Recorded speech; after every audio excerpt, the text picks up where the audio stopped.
जो अपने आप में दुनिया की एक यूनिक इवेंट बन करके लंबे समय तक दुनिया को अपनी ओर आकर्षित करेगा।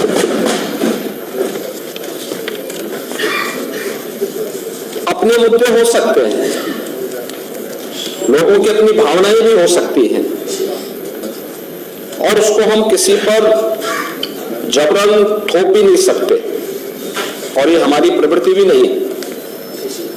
क्योंकि जब महाकुंभ का आयोजन हो रहा था उस समय भी हम लोग इस बात का अनुभव कर रहे थे कि बहुत सारे ऐसे माननीय सदस्य थे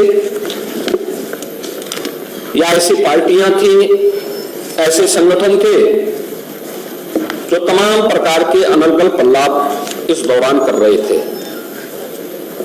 लेकिन उन सब से इतर रह करके हम लोग इन सभी घटनाओं के मौन साक्षी बन करके अपनी जिम्मेदारियों का निर्वहन कर रहे थे। महाकुंभ का महत्व क्या है, इसके आध्यात्मिक पहलू को लेकर, इसके सामाजिक पहलू को लेकर, राष्ट्रीय एकात्मता के पहलू को लेकर, इसके आर्थिक पहलू को लेकर के अनेक विचारकों ने, विशेषज्ञों ने अपनी राय रखी। और स्वाभाविक रूप से कुंभ के बारे में चर्चा वही कर सकता है जो महाकुंभ का दर्शन किया हो और महाकुंभ की नगरी में जाकर के जिसने साक्षात इस सांस्कृतिक और आध्यात्मिक आयोजन में सहभागी बनकर के इस पूरे आयोजन में जो सहभागी बना होगा, महाकुंभ के बारे में, उसकी विवेचना के बारे में, उसके अलग अलग पक्ष के बारे में वही चर्चा कर पाएगा। भगवान श्री कृष्ण ने भी श्रीमद् भगवत गीता में इस बात का उल्लेख किया कि ये यथा माम प्रवदन्ते तास तथैव भजाम्यहम्, यानी मुझे जो जिस रूप में स्मरण करता है मैं उसी रूप में उसको दिखाई देता हूं। और मुझे लगता है कि जिसकी जैसी दृष्टि थी उसको वैसे ही सृष्टि प्रयागराज में देखने को मिले। पहला आयोजन है जिसको दुनिया के मीडिया ने सराहा है, और दुनिया की मीडिया की चर्चा मैंने कल भी की थी। मैं उसको बहुत लंबा नहीं खींचना चाहूंगा, लेकिन फिर भी चाहे वह वॉल स्ट्रीट जर्नल अमेरिका का हो, बीबीसी लंदन हो, एक्सप्रेस ट्रिब्यून हो, चाहे न्यूयॉर्क टाइम्स हो, राइटर्स हो, द गार्डियन हो, CNN हो, इन सब ने इस महाआयोजन की तारीफ की, इस महाआयोजन की तारीफ की। और यूनेस्को के निदेशक टिम कर्टिस ने भी महाकुंभ के बारे में कहा कि 2019 के कुंभ को यूनेस्को ने मानवता की अमूर्त सांस्कृतिक धरोहर के रूप में मान्यता दी। उन्होंने कहा कि इससे पहले 2023 में इसके सामाजिक, आर्थिक और पर्यावरणीय प्रभावों की निगरानी की जा रही थी। कुंभ मेला प्राकृतिक और सांस्कृतिक धरोहर के रूप में विश्व को एक नई दृष्टि प्रदान कर रहा है, और वे स्वयं भी महाकुंभ के हिस्सेदार बने थे, उसमें भागीदार बने थे। महोदय, आज का एक बहुत महत्वपूर्ण आर्टिकल है, मैं उसकी ओर पे सदन का ध्यान आकर्षित करना चाहूंगा। और वह इसलिए भी आवश्यक है क्योंकि हमारे प्रतिपक्ष के जो माननीय सदस्य हैं वे जानते हैं देश के एक प्रतिष्ठित हिंदी आलोचक श्री सुधीर पचौरी को,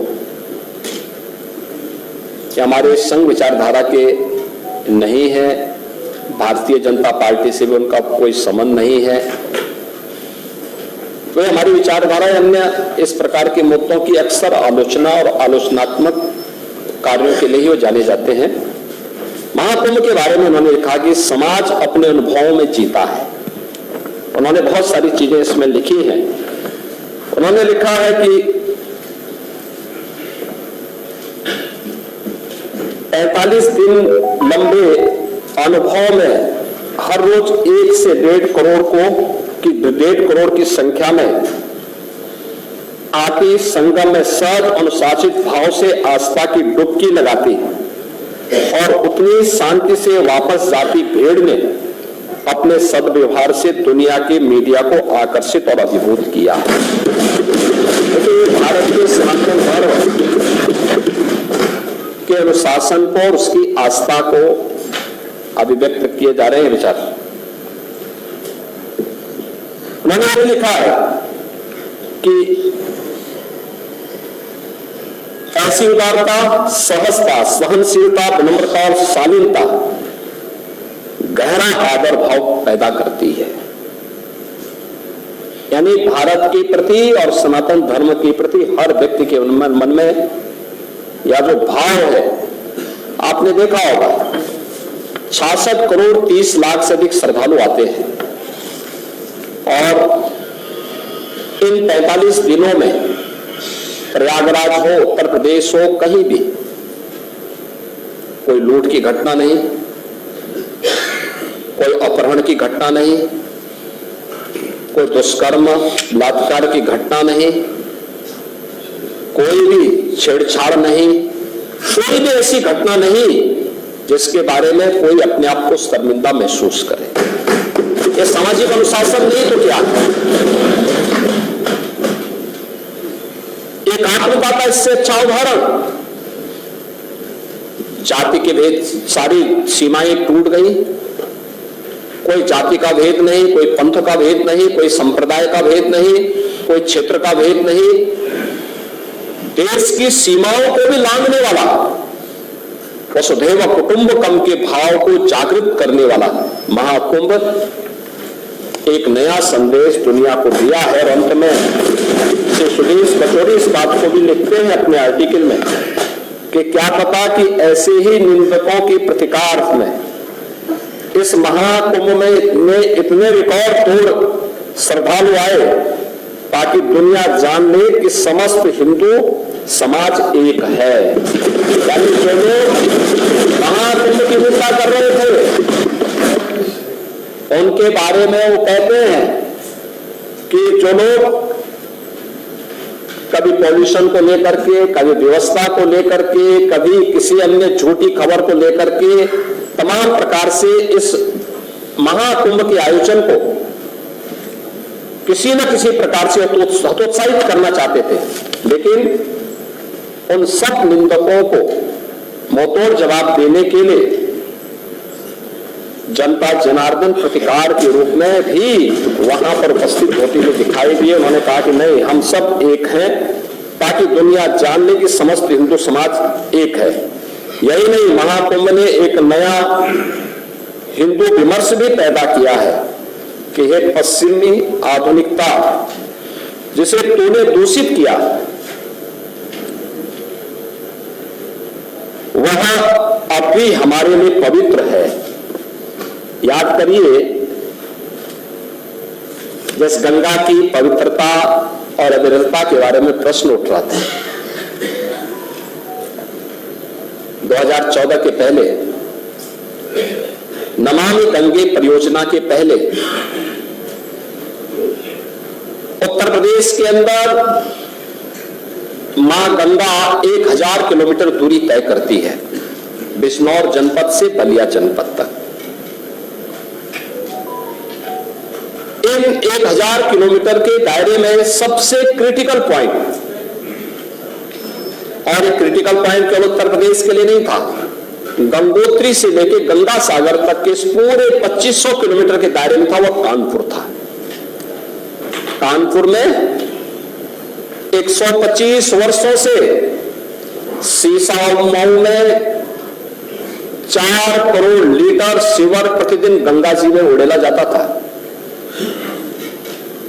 हम आभारी हैं प्रधानमंत्री मोदी जी के, जिन्होंने नमामि गंगे परियोजना के माध्यम से इस योजना को प्रभावी ढंग से लागू करने के लिए हमें पर्याप्त धनराशि उपलब्ध करवाई।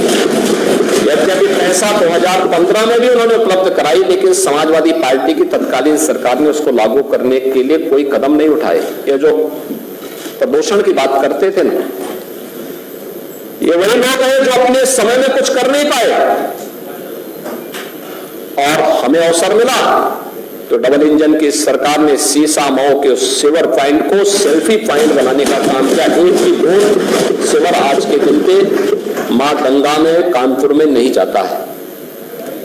और यही बात उन्होंने कहा कि ये सिवर पॉइंट बनाने का काम किसने किया, सिवर वहां तक गिराने का काम किसने किया था, अंग्रेजों के समय प्रारंभ हुआ था। तो पश्चिम के जो विचारक आज हमें उपदेश देते हैं, अपने करतूतों को नहीं देखते। और उन्होंने कहा कि उसको जिसको दूषित कहते थे भारत के सनातन धर्म में मावलंबियों के लिए, वह मां गंगा आज भी उतनी ही पवित्र है। और इसलिए उन्होंने इन सभी चीजों की परवाह के बगैर, क्योंकि उन्होंने कहा कि यही नहीं, महाकुंभ में एक नया हिंदू विमर्श भी पैदा किया है कि पश्चिमी आधुनिकता जिसे तूने दूषित किया वह भी हमारे लिए पवित्र है, क्योंकि यही हमारी सुरसरी है जो बहते बहते हर एक को पवित्र करती रहती है। और विज्ञान भी तो यही कहता है कि बहता हुआ जल अपने आप को पवित्र करता रहता है। हमारी नदी संस्कृति यही है। और आपने इस चीज को देखा होगा, मैंने पिछले दिनों जब मैं यहाँ पे राज्यपाल जी के भाषण में चर्चा में भाग लेने के लिए यहां आया था, तब भी मैंने बताया था कि सेंट्रल पॉल्यूशन कंट्रोल बोर्ड के जो भी नमूने ले जाते थे वह 200 से लेते थे, लेकिन उत्तर प्रदेश सरकार के जो pollution control board Uttar Pradesh का है उसके अपने सैंपल कलेक्शन होते थे और लैब भी वहां मौजूद है। हमने कोई आउटसोर्स नहीं किया, बल्कि स्वयं के मैन पावर से सारे सैंपल लेते थे। और हम लोग देखते थे कि जिन क्षेत्रों में, खासतौर पर आबादी वाले उन क्षेत्रों में जहां भैंस गाय नदी से इस पार से उस पार जाते हैं, और वहां पे जब भैंस गाय नदी में नहाते हैं तो वहां पे फीकल कोलिफॉर्म की मात्रा बढ़ती है। लेकिन वही चीज आगे बढ़ती हुई जब जाती थी, संगम में जब भी नमूने लिए गए तो नमूने बीओडी के, डीओ के या फीकल कोलिफॉर्म के हमेशा वह शुद्धता के सभी मानकों को पूरा करते हुए दिखाई दिए हैं। और हर सैंपल को जनवरी से लेकर के फरवरी तक हर सैंपल वहां पे पास हुआ है। ये चीजें क्या दिखाती है कि हमारी मां गंगा या हमारी नदी संस्कृति हमेशा अपनी शुद्धता का ध्यान भी स्वयं रखती है, क्योंकि वही तो हमारी जीविका का आधार भी है और हमारे जीवन का आधार भी है। लेकिन आर्थिकी का पक्ष भी महत्वपूर्ण है और हम आभारी हैं प्रधानमंत्री मोदी जी के इस बात को लेकर के कि उन्होंने भारत की विरासत को विकास के साथ जोड़ने के साथ साथ आस्था को आजीविका के साथ जोड़ करके नए नए साधन उपलब्ध करवाए हैं देशवासियों के लिए। 2019 के पहले प्रयाग आपके काशी में कितने श्रद्धालु या टूरिस्ट आ पाते थे, उनकी संख्या सीमित थी। और काशी विश्वनाथ धाम बनने के बाद आज पूरी काशी नए कलेवर और काया के साथ दुनिया को अपनी ओर आकर्षित कर रही है। 13 जनवरी से लेकर के 27-28 फरवरी तक इन 45-50 दिनों तक पूरी काशी पूरी तरह पैक थी। 5 लाख से लेकर के 25 लाख श्रद्धालु प्रतिदिन वहां पे दर्शन करता था, मां गंगा में स्नान भी करता था और काशी के इस वैभव को भी देखता था, इस कलेवर और कायाकल्प को भी देख करके अभिभूत होता था और काशी के साथ साथ प्रदेश और देश के विकास में भी अपना योगदान करता था। लेकिन काशी के लोगों का धैर्य उस दौरान वास्तव में उससे भी ज्यादा अभिनंदन का पात्र है, जिन्होंने 1.5 महीने लगभग 150 दिन तक उनके आने जाने के साधन बंद रहे, लेकिन धैर्य के साथ आतिथ्य सत्कार का एक नया उदाहरण प्रस्तुत किया। ये हमारा काशी है, सबको गले लगाना जानता है। अयोध्या धाम यही दृश्य था। 5 लाख से लेकर 15 लाख श्रद्धालु प्रतिदिन अयोध्या धाम में देखने को मिला। उन्होंने सुविधाओं की परवाह नहीं की और वहां के नागरिकों ने भी, वहां के संतों ने भी अपनी सुविधा की परवाह नहीं की। श्रद्धालुओं को सुविधा मिलनी चाहिए, उनके आतिथ्य सत्कार के लिए हर समय खड़े रहते थे। मैं इस अवसर पर प्रयागराज के साथ साथ अयोध्या धाम और काशी धाम से जुड़े हुए अपने सभी वहां के नागरिकों का भी हृदय से अभिनंदन करता हूं और उसके प्रति धन्यवाद देता हूं, जिन्होंने धैर्य के साथ इस आयोजन को अपना आयोजन बनाया। और हमने देखा कि जिस भी जगह से श्रद्धालुजन गए, पर्यटक गए, उस जनपद के लोगों ने भी आतिथ्य सत्कार के नए उदाहरण प्रस्तुत किए।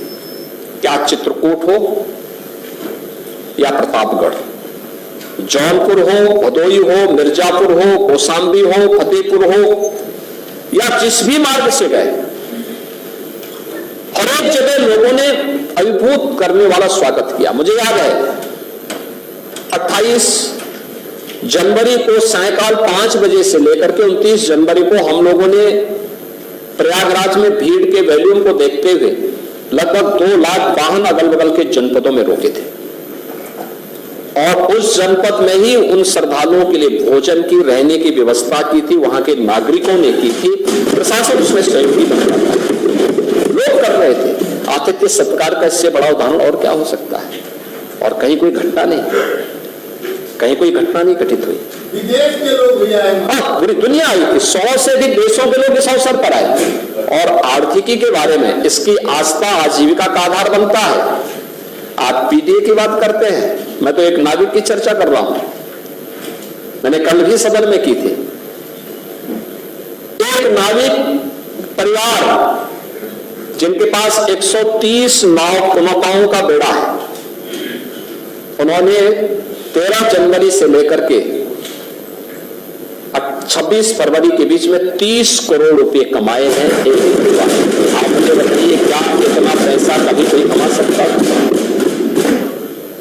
अभिभूत करने वाला प्रतिदिन का अगर आप एवरेज देखें तो 50,000 रुपए से लेकर 55,000 रुपए का उनका एवरेज था पर डे की एक नाव से कमाई का। तो मुझे पहले इस पर विश्वास नहीं हो रहा था।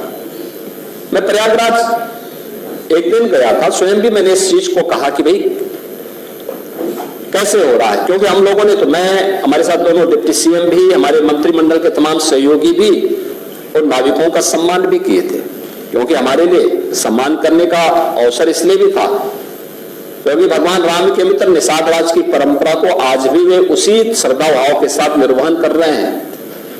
तो हम लोग कैसे इनके साथ सहभागी बन सकते हैं? तो मैंने महाकुंभ के दौरान इस बात को देखा। एक नाविक मुझे मिला, पहले मुझे एक परिवार मिला जो बाहर से आए थे, उन्होंने मुझसे मिलने की इच्छा व्यक्त की थी। मैंने कहा मैं कल प्रयागराज आ रहा हूं, अगर आप वहां रुक सकते हैं तो मुलाकात कर लेंगे। मैं मुलाकात किया। मुलाकात करने के बाद मैंने उनसे पूछा, मैंने कहा भाई कितने लोग? उन्होंने कहा 10 हमारे ग्रुप थे और हमें तो नाव वालों ने संगम में ले जाकर के स्नान करवा दिया था। तो मैंने कहा नाव वाले ले जा रहे थे तो आप लोग हर ग्रुप को ले जाने में कितना पैसा लग रहा था? उन्होंने कहा साहब देखिए, वे हम लोगों से हर ग्रुप से 2-2 हजार रुपया लेते थे और हमें नहा करके स्नान करा के आते थे। और आप सोचिए कि मैंने कहा कितने का? 2 घंटे के अंदर हम लोगों ने अपना स्नान पूरा कर लिया था। तो 20,000 रुपए तो यही हो गए उन लोगों से। अब 2 घंटे में 20,000 रुपए जो कमा रहा है, सुबह 4 बजे से उनके द्वारा स्नान का कार्यक्रम प्रारंभ होता है तो सायंकाल तक 50,000 रुपए कमाना उनके लिए कोई कठिन काम नहीं था। तो मैं इसीलिए कह रहा हूं कि यह कौन तबका ऐसा नहीं था जिसने न कमाया हो, और उसका बृहद आर्थिकी पक्ष है जिसको लेकर के आर्थिक विशेषज्ञ अपने अनुसार अनुमान लगा रहे हैं। हमारा अनुमान है कि उत्तर प्रदेश की अर्थव्यवस्था में 3.5 लाख करोड़ रुपए से अधिक का इससे अंतर होने वाला है। ये विरासत को विकास के साथ जोड़ने का परिणाम है और यह विजन दिया है प्रधानमंत्री मोदी जी ने, देश को दिया है।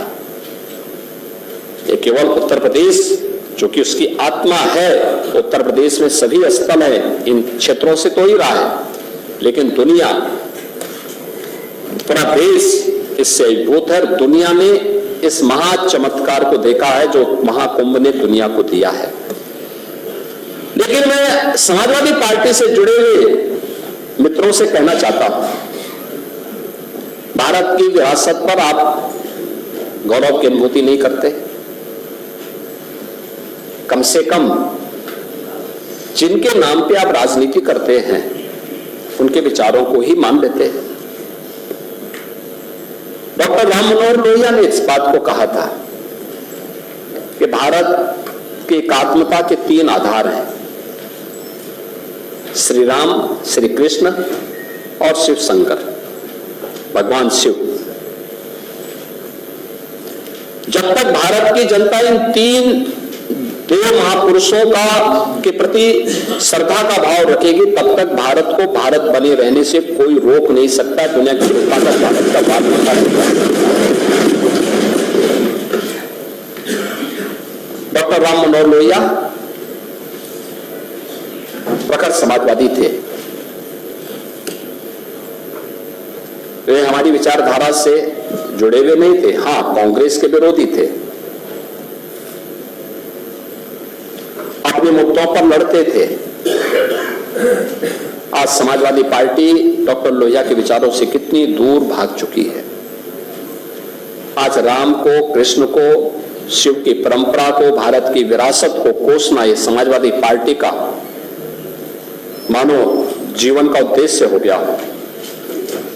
और दुर्भाग्य है कि उन्होंने आदर्श किसको माना है? यानी औरंगजेब को। औरंगजेब को वे लोग अपना आदर्श मान रहे हैं। औरंगजेब का पिता शाहजहां अपनी जीवनी में लिखता है, अपनी आत्मकथा में लिखता है कि खुदा करे कि ऐसा कमबख्त किसी को पैदा न हो। उसने आगरा के किले में अपने बाप को कैद करके रखा, एक एक बूंद पानी के लिए तरसाया। और अगर इनको औरंगजेब पर गौरव की अनुभूति होती है तो ये लोग कम से कम पटना की खुदाबख्त लाइब्रेरी में जाकर के एक बार शाहजहां की ही जीवनी को पढ़ लें, देख लें, उसकी पीड़ा को देखें। हाँ, जिनका आचरण औरंगजेब जैसा है वे लोग औरंगजेब पर गौरव की अनुभूति करें, लेकिन भारत को कम से कम इस पर न करें। और समाजवादी पार्टी को इसका जवाब देना चाहिए। भारत की आस्था पर प्रहार करने वाला दुर्दांत, धर्मांत, क्रूर शासक, उसको समाजवादी पार्टी आदर्श मानती है। जो भारत को रोकने के लिए आया था, जजिया कर लगा रहा था, भारत का इस्लामीकरण कर रहा था, वो एक सभ्य मुसलमान भी अपने पुत्र का नाम औरंगजेब नहीं रखता, क्योंकि उसे मालूम है यथा नाम तथा काम। अगर ऐसा नाम रखेंगे तो फिर एक एक बूंद पानी के लिए तरसना पड़ेगा। और शाहजहां ने भी अपनी जीवनी में लिखा है, उन्होंने कहा है कि औरंगजेब को कोसते हुए उसने लिखा कि तुमसे अच्छा तो ये हिंदू है जो जीते जी तो अपने बुजुर्ग माँ बाप की सेवा करता है, मरने के बाद श्राद्ध ग्रहण के माध्यम से वर्ष में एक बार उन्हें जल देता है। तुम तो मुझे एक एक बूंद पानी के लिए तरसा दिए हो। अब समाजवादी पार्टी यह तय करे ये पटना की खुदा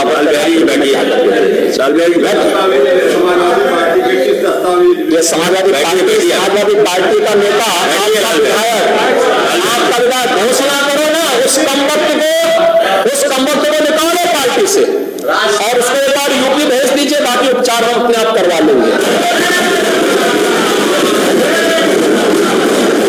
वो व्यक्ति शिवाजी महाराज की परंपरा पर गौरव की अनुभूति करने के बजाय लज्जा महसूस कर रहा हो और औरंगजेब को अपना नायक मान रहा हो, क्या उसको भारत के अंदर रहने का अधिकार होना चाहिए क्या?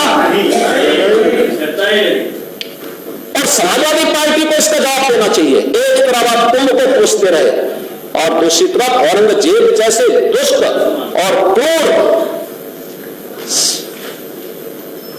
धर्मान मंदिरों को तोड़ने वाले व्यक्ति को, भारत की आस्था को निर्मलता के साथ रौंदने का कार्य करने वाले व्यक्ति को महिमामंडन करते हो।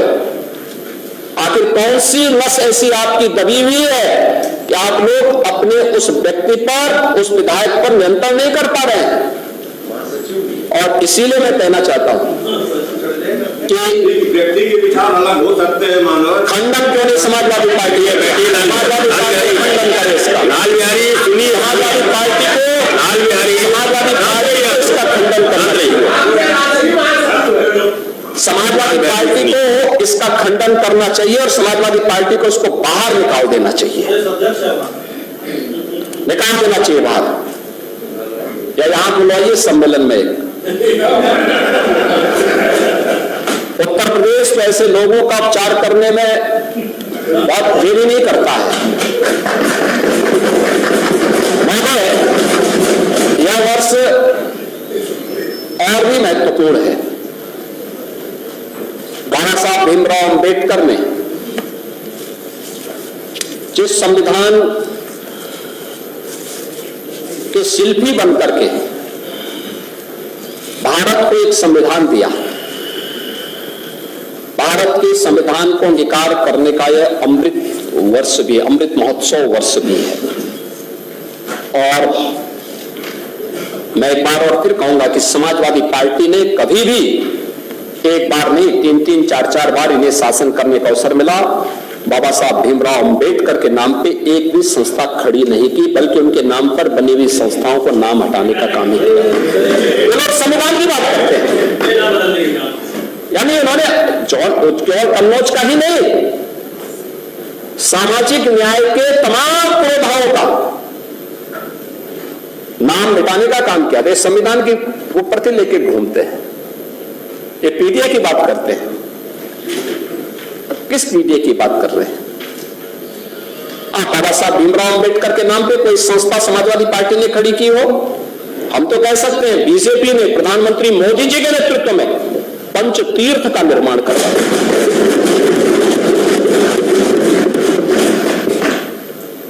लखनऊ में डबल इंजन की भाजपा की सरकार बाबा साहब भीमराव अंबेडकर का अंतर्राष्ट्रीय स्मारक और सांस्कृतिक केंद्र का निर्माण कर रही है।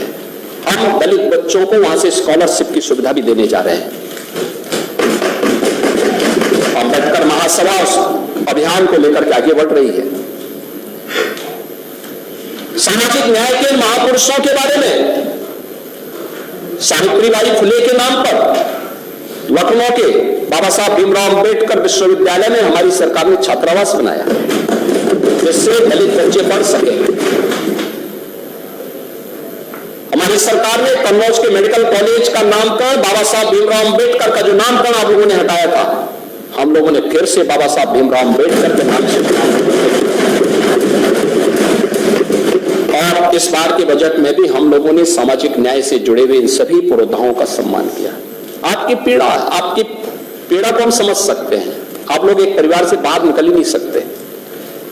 हम लोगों ने अभी तक प्रधानमंत्री जी प्रयागराज आए थे, उन्होंने उद्घाटन किए थे जब 13 दिसंबर को प्रयागराज की योजना होगा, निषाद राज के नाम पे श्रृंगवेरपुर में एक कॉरिडोर के निर्माण का काम किया, उसका भी लोकार्पण किया। हजारों वर्षों की विरासत। आप पीडीए की बात करते हैं, क्या निषाद पीडीए का पार्ट नहीं था? ये कॉरिडोर क्यों नहीं बन पाया? आप लोग तो उस पर कब्जा करवा रहे थे। सरहद में और बैराइच में महाराज सोहेलदेव के नाम पर विजय स्मारक ये लोग नहीं बनने देते थे, हमारी सरकार ने बना करके तैयार किया। हमारी सरकार ने बनाया है, भव्य स्मारक बनकर के तैयार हो चुका है। वाराणसी में संत रविदास जी मन चंगा तो कटौती में गंगा। आप सोचिए, चीर गोवर्धन जो उनकी पावन जन्मभूमि है, उस पावन जन्मभूमि में कॉरिडोर का निर्माण हो, संत रविदास जी की भव्य प्रतिमा लगे, समाजवादी पार्टी ने हमेशा उसमें प्रेकर खड़े किए, नहीं बनने दिया। और हमारी सरकार है डबल इंजन की सरकार, प्रधानमंत्री मोदी जी के नेतृत्व में आज कितना भव्य स्वरूप चीर गोवर्धन। महर्षि वाल्मीकि का लालापुर, उनकी पावन साधना स्थली, दुनिया का सर्वश्रेष्ठ महाकाव्य देने वाले महर्षि वाल्मीकि जैसे त्रिकालदर्शी ऋषि, वहां का सुंदरीकरण का काम में बाधा समाजवादी पार्टी थी। राजापुर का विकास संत तुलसीदास जी ने, जिन्होंने आधुनिक रामायण के रूप में रामचरितमानस दिया, घर घर में जिसका गायन होता है, कोई भी मांगलिक कार्यक्रम होता है, इसके बगैर नहीं हो सकता। आप लोगों ने राजापुर का विकास नहीं होने दिया। आपने गरीबों के मकान नहीं बनने दिए। समाजवादी पार्टी की सरकार थी, पहले 2.5 वर्ष में 0 प्रोग्रेस। शौचालय उनके घरों में नहीं बनने दिया, 0 प्रोग्रेस। आखिरी मकान 56 लाख मकान बने। बैठिए बैठिए लाल बिहारी, लाल बिहारी आप देखते हैं, अच्छी परंपरा नहीं है लाल बिहारी जी, ये अच्छी परंपरा नहीं है, ये काटोकी की बात नहीं है लाल। आपने लाल बिहारी जी, आपने जो पैसा दिया वो केवल समाजवादी पार्टी के कैडर को दिया था, अपने कार्यकर्ता को दिया था, किसी दलित को नहीं दिया था, किसी वंचित को नहीं दिया था, किसी गरीब को नहीं दिया था, किसी किसान को नहीं दिया था। मैं कर रहा हूं, हम तो कर ही देंगे, हमारा तैयार है, लेकिन हम जानते हैं कि आपके कारनामे ऐसे हैं, आपके कारनामे ऐसे हैं कि आप लोगों को आना ही नहीं है, तो कहे आप लोगों का हाईलाइट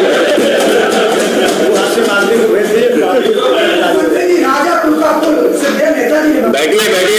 अरे राजापुर की बात मत करिए, मैं कह रहा हूँ पर्यटन विकास के दृष्टि से आप ये बैठिए डॉक्टर, अभी हम विकास की चर्चा करने जा रहे हैं महोदय। ये कभी भी नहीं चाहते, और यह वर्ष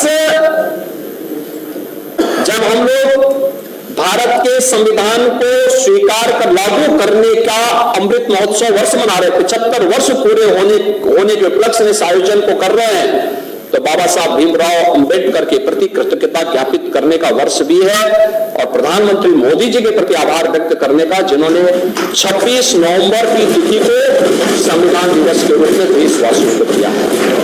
हर वर्ष आयोजन हो रहे हैं, और इसीलिए इस आयोजन के प्रति सरकार की प्रतिबद्धता, सरकार ने तय किया है कि अनुसूचित जाति जनजाति के छात्रों के लिए जो भी छात्रावास बनेंगे, बाबा साहब भीमराव अंबेडकर के नाम पर ही हर जनपद में हम बनाने का काम करेंगे। हमारी सरकार ने तय किया है, इस बजट में हम इसका उल्लेख करेंगे अभी आने वाले उस पे। इसमें सरकार यह वर्ष लोक माता अहिल्याबाई होलकर जी की 300वीं जयंती वर्ष भी है, उनके प्रति कृतज्ञता ज्ञापित करने के लिए हम 7 स्थानों पर कामकाजी महिलाओं के लिए छात्रावास की सुविधा भी देने जा रहे हैं। ये अहिल्याबाई होलकर के नाम पे सभी आयोजन। पहली बार उत्तर प्रदेश के अंदर यह वर्ष लौह पुरुष सरदार वल्लभ भाई पटेल जी की 150वीं जयंती वर्ष भी है। उनके प्रति कृतज्ञता ज्ञापित करने के लिए हर जनपद में 100 एकड़ क्षेत्रफल में हम लोग एक एम्प्लॉयमेंट जोन बनाने की कार्रवाई को आगे बढ़ाने जा रहे हैं।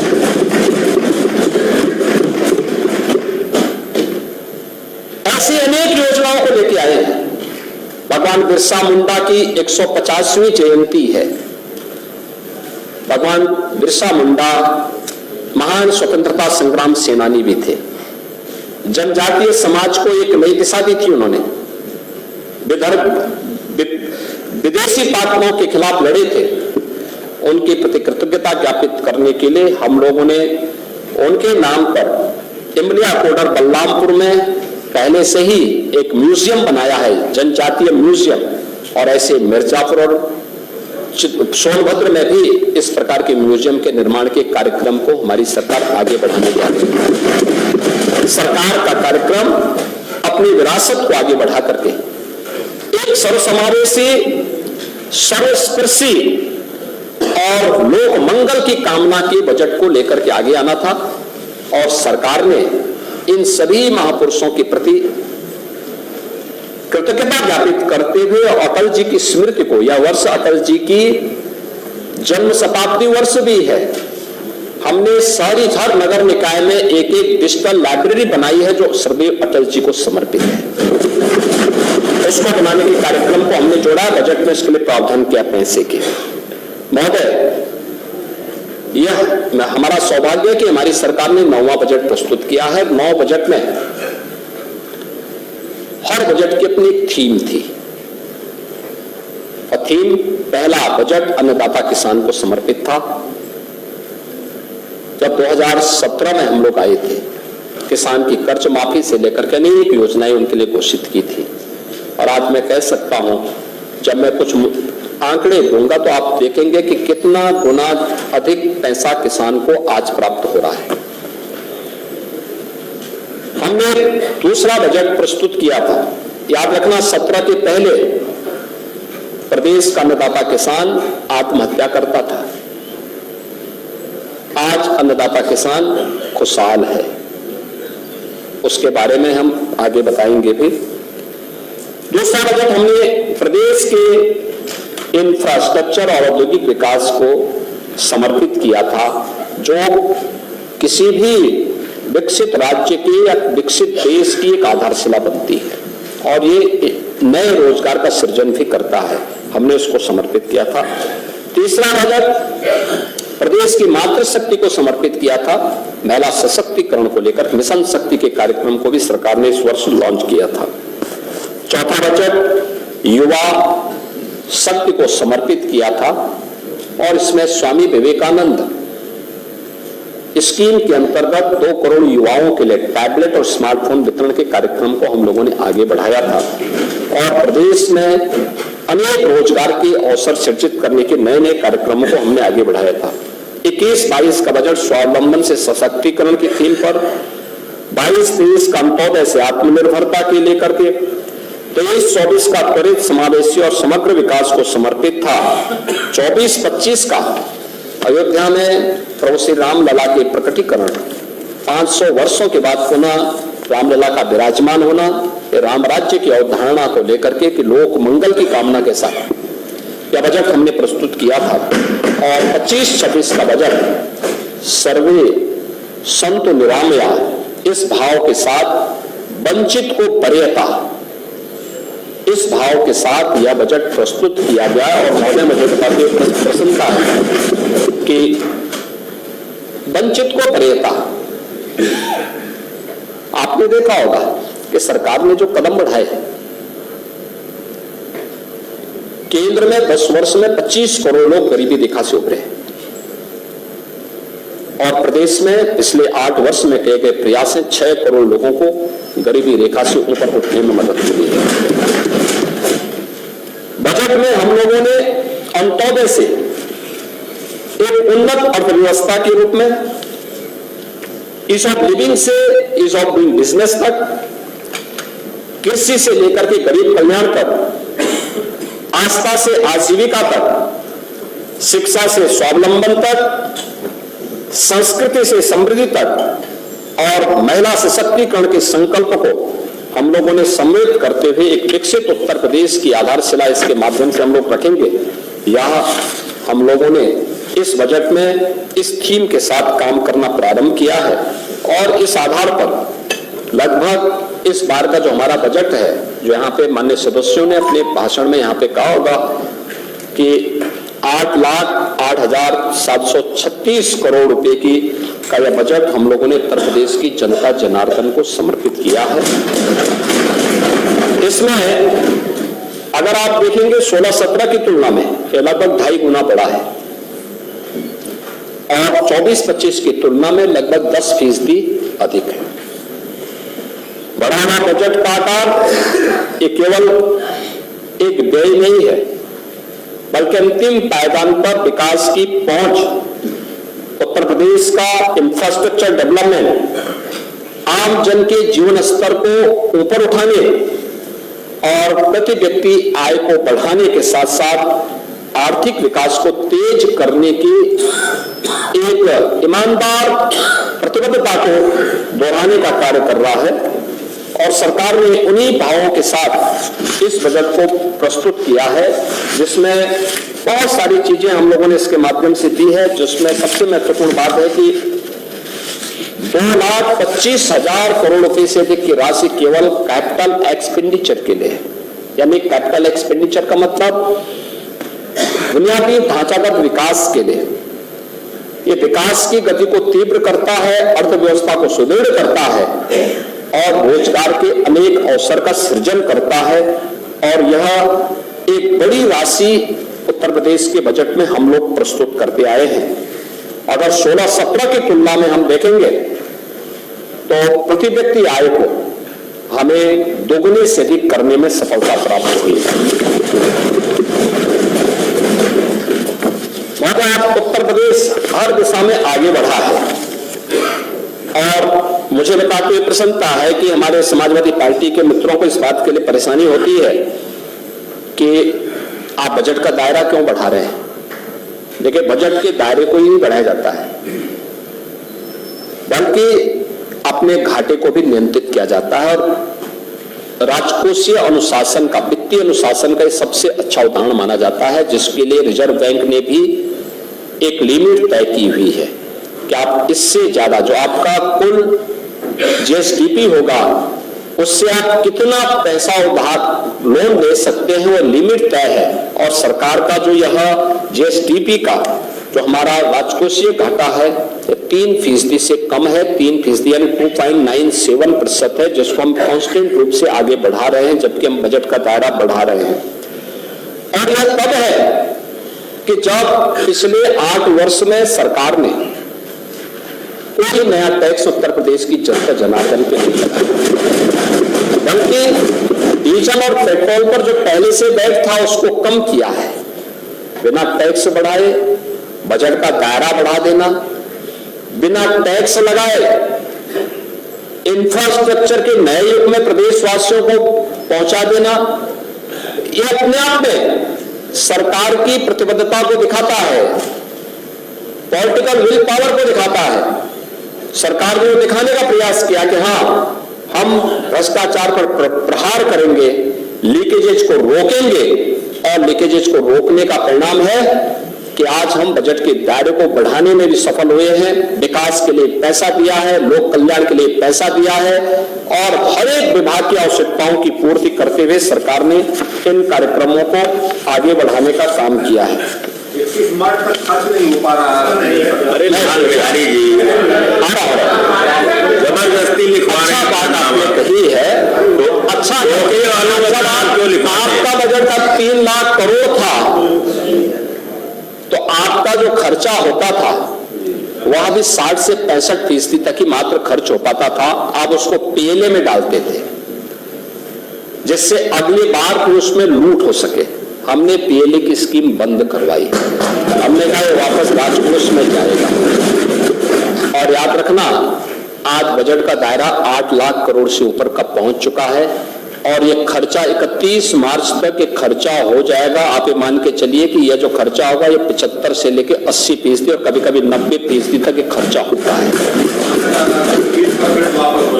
नहीं, वापस नहीं होता है, फिर उसकी असेंबली पहले से तैयार रहती है, उस पैसे को उनको वापस किया जाता है। विकास के लिए पैसे की कमी आज के दिन पे नहीं है। आपके समय में नहीं होता था कि 100 करोड़ का कोई मार्ग सैंक्शन कर लो और 1 रुपया देते थे। आप मुझे बताओ, इन्हीं के नाम पे। यानी हमें 17 में आने के समय आते, जब हम लोग आए थे तो पहले वर्ष हजारों करोड़ रुपए आपकी सरकार के पाप को भरने पे ही हमें खर्च करना पड़ा था, 1-1 रुपया। आप मुझे बताओ, 1 रुपया, और 1 रुपये में इनका गिट्टी बालू वहां गिर गया था ठेका हथियाने के लिए।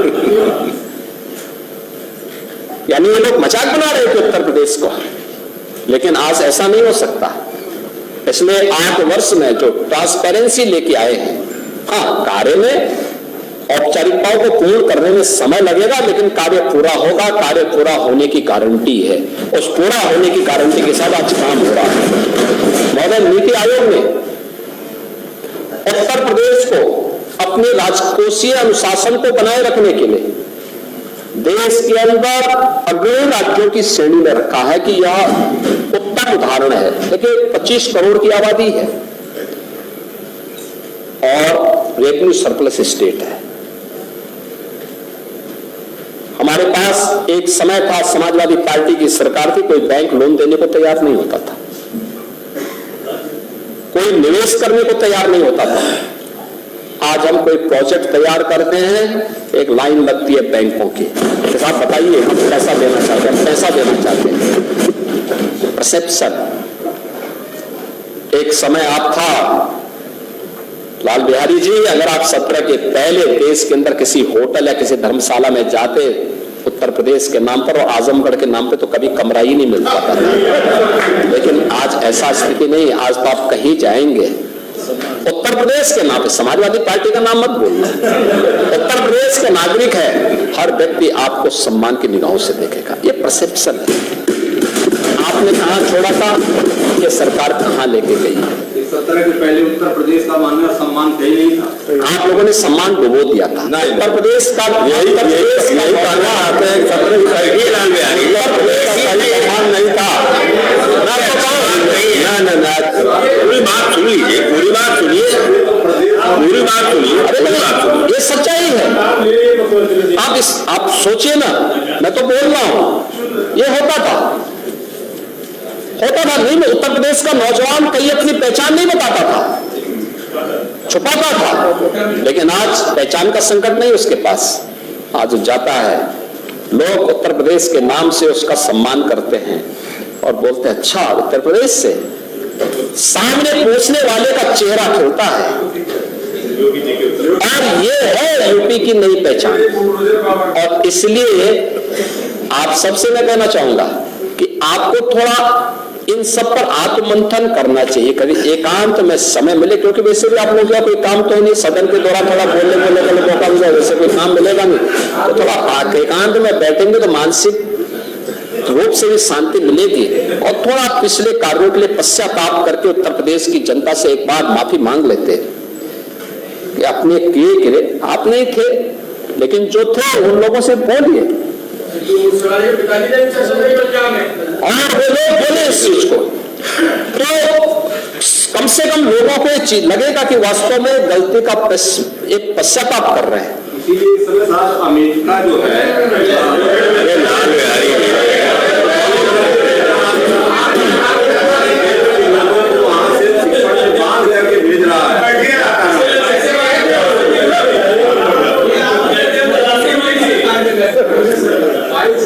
सभापति जी, इसके साथ साथ इन्होंने नीति आयोग ने ये भी कहा है कि 18-19 से 22-23 की अवधि में प्रदेश का जो फिस्कल हेल्थ इंडेक्स था वो 8.9 अंकों के साथ आगे बढ़ा है। और प्रदेश में 18 से 23 की अवधि में जो हमारा कैपिटल एक्सपेंडिचर है वह भी 14.8% से 19.3% के मध्य रहा है। यानी एक बहुत बेहतर स्थिति में उत्तर प्रदेश तेजी के साथ आगे बढ़ा है। रिजर्व बैंक ऑफ इंडिया ने भी इस बारे में कहा है, जो उनकी 24-25 की रिपोर्ट आई उसमें उन्होंने कहा है कि देश के सभी राज्यों की स्वयं के कर की प्राप्ति में उत्तर प्रदेश का अंश 22-23, 23-24 और 24-25 में जो 9.9%, 10.5% और 11.6% रहा है। यानी जो बेहतरीन लगातार बढ़ोतरी की जरूरत है। उन्होंने ये भी कहा है कि उक्त वर्षों में सभी राज्यों में राजस्व प्राप्ति के सापेक्ष ब्याज पर व्यय, यानी जो सरकारों ने कर्ज लिया होता है उस कर्ज पर सरकार जो व्यय कर रही है वह अन्य राज्यों में है 12.6%, 12.3% और 12.1%। जबकि यूपी का है 10.3%, 9.4%, 8.9%, यानी हम लगातार नीचे जा रहे हैं क्योंकि हम कर्जा कम ले रहे हैं, हमारे पास रेवेन्यू है, हम अपने पैसे का उपयोग बेहतर तरीके से यूपी के विकास के लिए कर रहे हैं। ये कुछ आंकड़े हैं जो आप लोगों की आंखों को खोलने वाला होना चाहिए। और इसके साथ ही जो उत्तर प्रदेश की जीएसडीपी है, आपके समय में, मैं आपके समय की बात नहीं कर रहा हूं, 1950 से लेकर के 2017 तक ये पहुंच पाई थी मात्र 12.75 लाख करोड़ तक, 12.75 लाख करोड़। और 17 से लेकर के 25 के बीच में, 24 के बीच में, ये केवल 24-25 का हम आंकड़े दे रहे हैं। इस 31 मार्च तक के भी आंकड़े हम उसके साथ जोड़ लें तो 25 तक की हम मान लेते हैं। ये जो आंकड़े हैं ये बताते हैं कि सरकार के प्रयास किस दिशा में आगे बढ़े हैं। अगर वही प्रयास आपने किए होते तो उत्तर प्रदेश देश का अग्रणी अर्थव्यवस्था होती। जो 12.75 करोड़ पिछले 70 वर्षों में था, मात्र 8 वर्ष में सरकार उसको 27.51 करोड़ तक पहुंचाई। और हम लोग इस बात को मानते हैं कि 25 इस वित्तीय वर्ष, यानी जो 25 से हमारा 1 अप्रैल से 25-26 का वित्तीय वर्ष प्रारंभ होगा, इसके अंत में हम इसको लगभग 32 लाख करोड़ तक पहुंचाने के लक्ष्य के साथ काम कर रहे हैं। विदेशी कर्ज यहाँ नहीं होगा। कहाँ के आंकड़े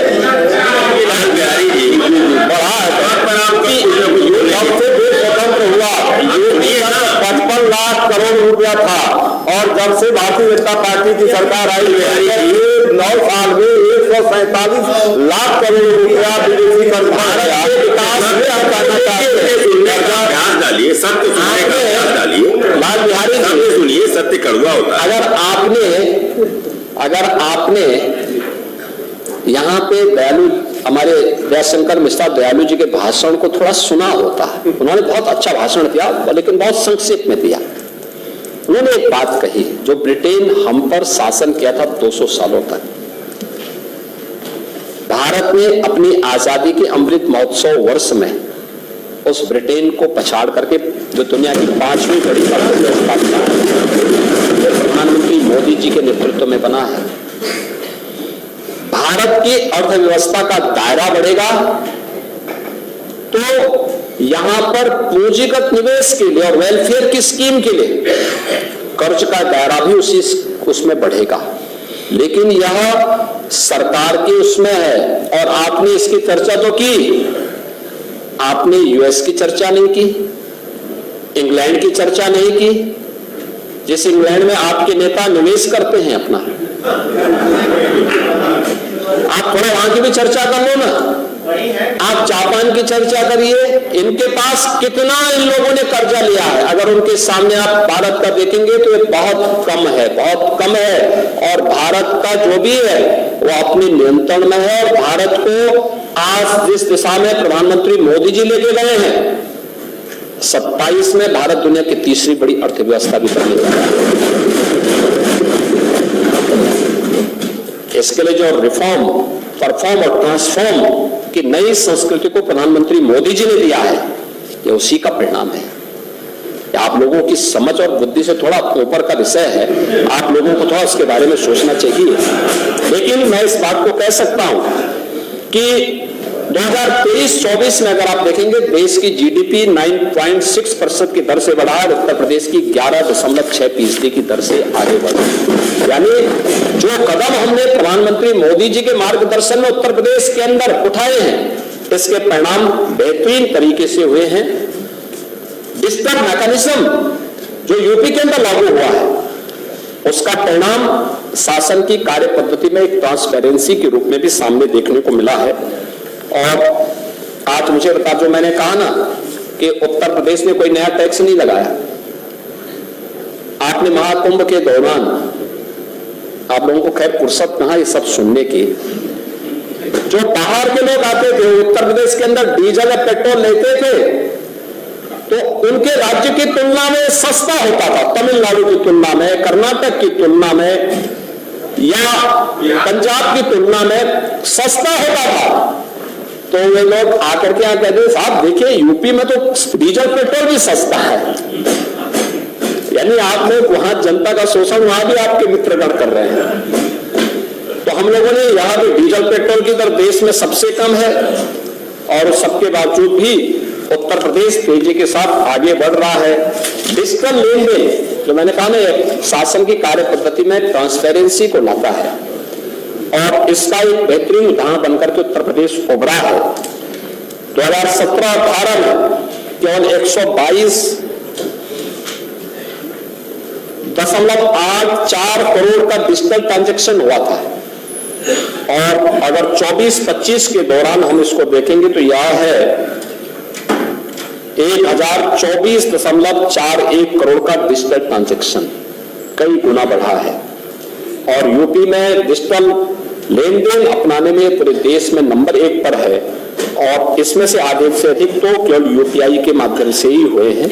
इसके लिए बैंक की शाखाएं खोली गई हैं, 20,416 बैंक की शाखाएं हैं, 4,932 बैंक मित्र हैं, 18,000 से अधिक 18,747 एटीएम है, 4,40,000 से अधिक बैंकिंग केंद्र हैं जो वहां पर लोगों को सुविधाएं उपलब्ध करवा रहे हैं। डीबीटी के माध्यम से लाभार्थियों तक सीधे पैसा पहुंचाने में भी उत्तर प्रदेश नंबर 1 पर है। अगर हम 11 विभागों के 207 योजनाओं की धनराशि को देखेंगे तो इसमें से 113 केंद्रीय योजनाएं और 94 राज्य सेक्टर से जुड़ी हुई योजनाएं हैं, जिसके माध्यम से 9 करोड़ यानी 24-25 में 9 करोड़ 8 लाख से अधिक लोगों को 1,11,637 करोड़ रुपए का भुगतान सीधे उनके अकाउंट में गया है। ये योजनाओं की बात कर रहा हूं मैं, एग्रीकल्चर और सेक्टर की बात नहीं किया। इस दौरान उत्तर प्रदेश ने एफडीआई को भी, ये फॉरेन डायरेक्ट इन्वेस्टमेंट को भी यहां आमंत्रित करने में सफलता प्राप्त की है और जिसमें अप्रैल 2000 से लेकर के 2017 तक कुल 3,303 करोड़ रुपए का एफडीआई यूपी के अंदर आया था और 17 से 24 के बीच में यह आया है 14,008 करोड़ रुपए से अधिक का, यानी आपसे कई गुना। जो आप 17 वर्ष में नहीं कर पाए वह काम उससे कई गुना यहाँ पे इन्वेस्टमेंट उत्तर प्रदेश इन 8 वर्ष में लाने में सफल हुआ है।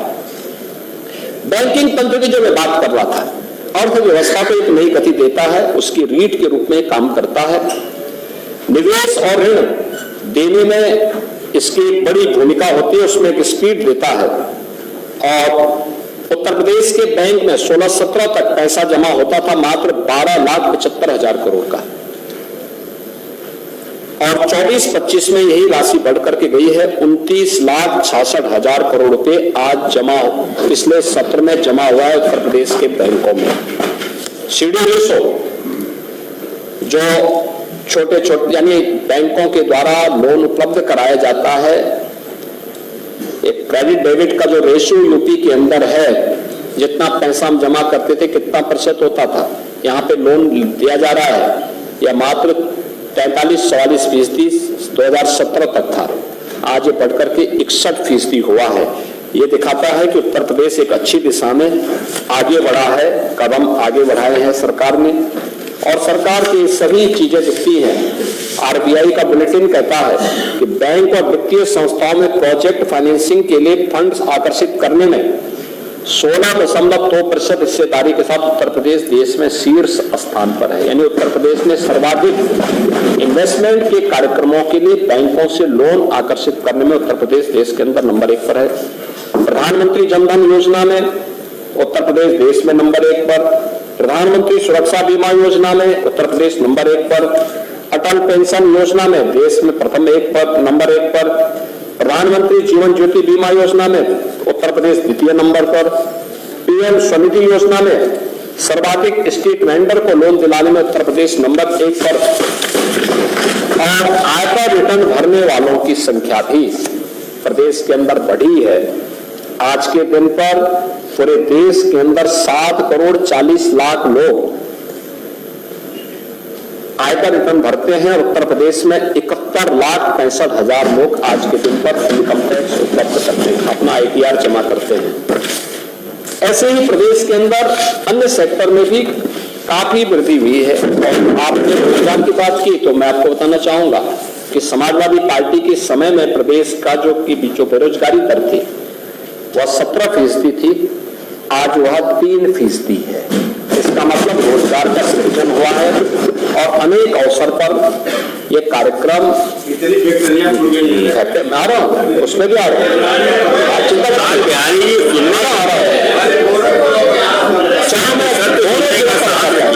मैं दोनों के अंदर सुनने का साहस रखिए।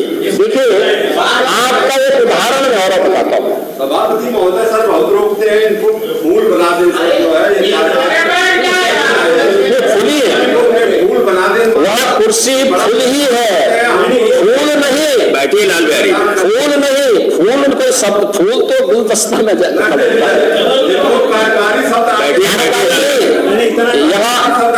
यह शब्द कार्यकारी लाल बिहारी, लाल बिहारी बैठिए, बैठिए लाल बिहारी। आप लाल बिहारी जी, आप लाल बिहारी जी, नहीं आप लाल बिहारी जी, आप जो है लगता है कि अभी भी अपने तरवर्थ पद से उभर नहीं पाए। ये विसंगति आपके साथ लगता है जीवन भर चलनी है और आपके कारण में जाने कितने पदार्थ शिक्षकों का के साथ अन्याय हुआ है। अब वित्त भी अच्छे, आप हमेशा ही आपको वित्त विहीन ही रहना है।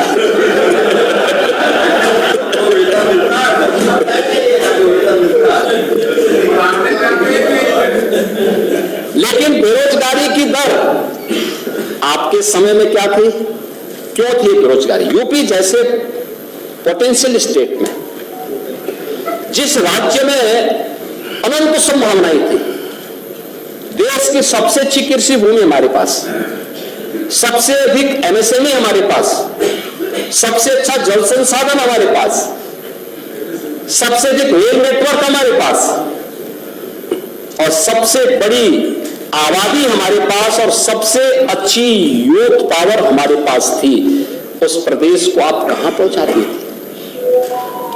कृषि आत्महत्या किसान करता था, युवा पलायन करता था, कानून व्यवस्था की बदहाल स्थिति, और बदहाल स्थिति किस कदर थी, हर दूसरे तीसरे दिन दंगे होते थे।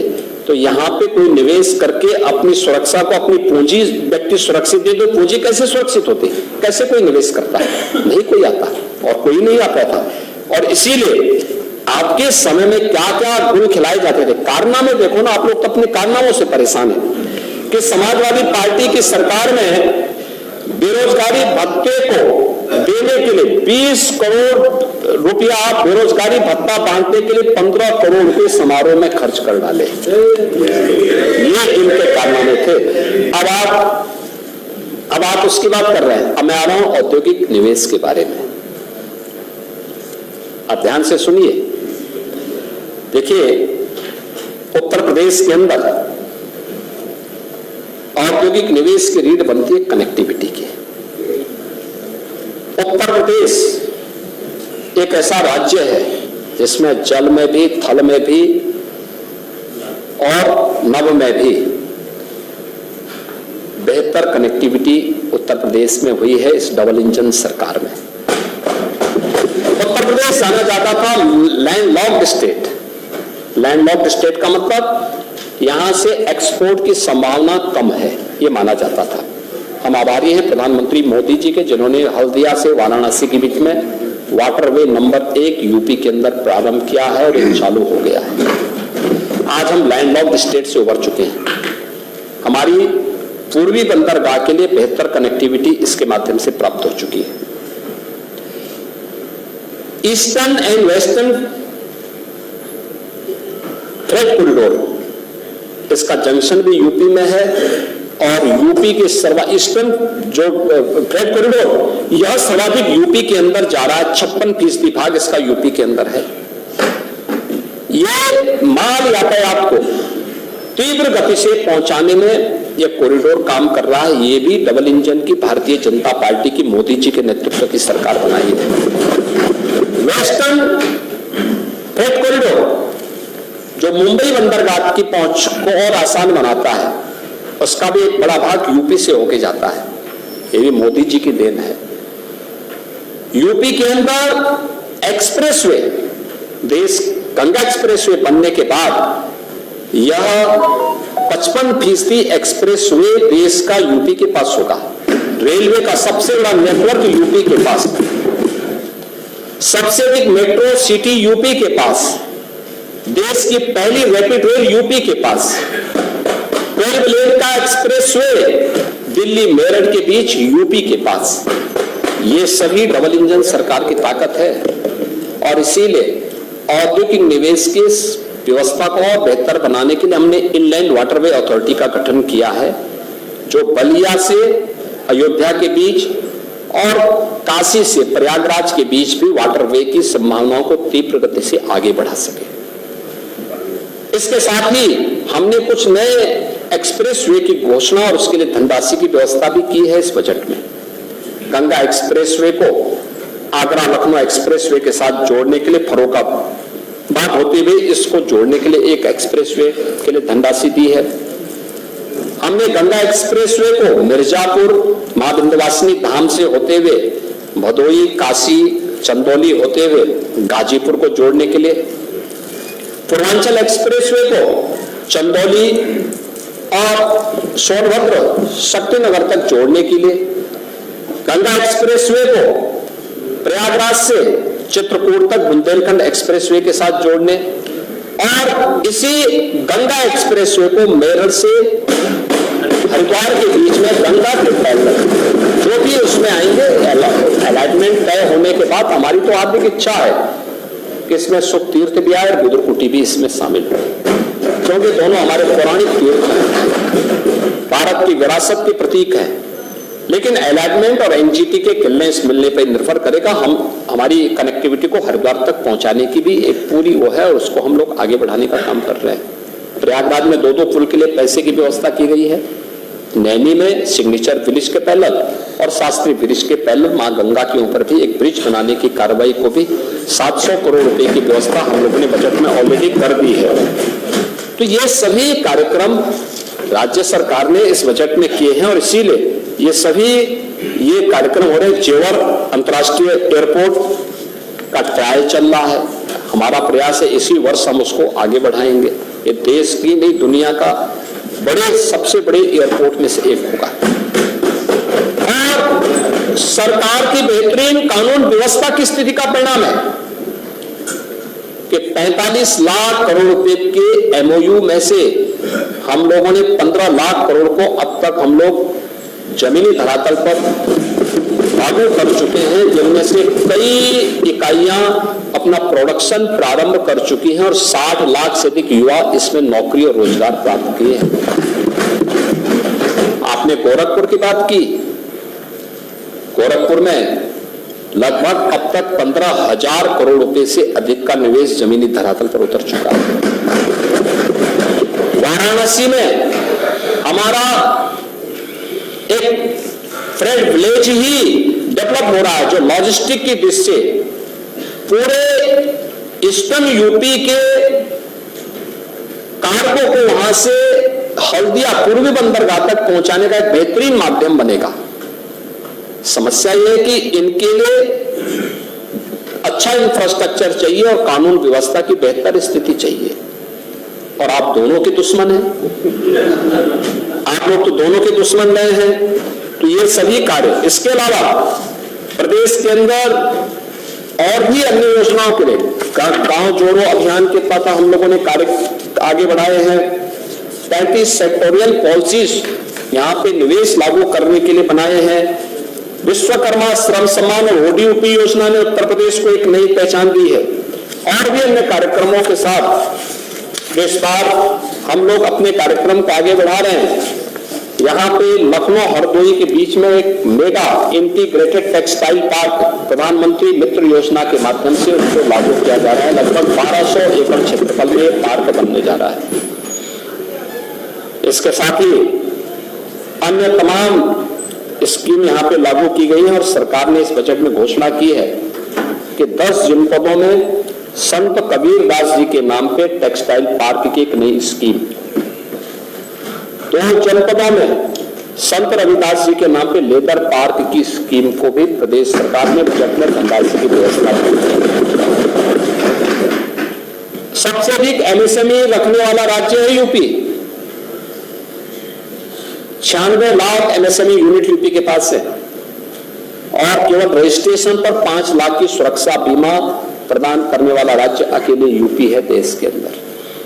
हमने वो भी व्यवस्था की है और इसीलिए राज्य सरकार के द्वारा जो एक ईमानदार पहल की गई, चाहे वो ईज ऑफ डूइंग बिजनेस के लिए, निवेश मित्र पोर्टल के माध्यम से निवेशकों के लिए, निवेश सारथी पोर्टल के माध्यम से एमओयू मॉनिटरिंग के लिए, और चाहे प्रोडक्ट्स जब कोई यूनिट अपना प्रोडक्शन प्रारंभ करती है तो सरकार के द्वारा इंसेंटिव वितरण करने के लिए भी हम लोगों ने जो मैकेनिज्म तैयार किया है वह हर एक व्यक्ति को अपनी ओर आकर्षित करता है। और इसीलिए आज उत्तर प्रदेश जो कभी देश के विकास का एक ब्रेकर माना जाता था, आज भारत की इकोनॉमी का एक ब्रेक थ्रू के रूप में लोग इसको स्मरण कर रहे हैं कि यह भारत की इकोनॉमी का एक ग्रोथ इंजन बनकर के उभरा है। ये 8 वर्ष के अंदर किए गए प्रयास का ही परिणाम है।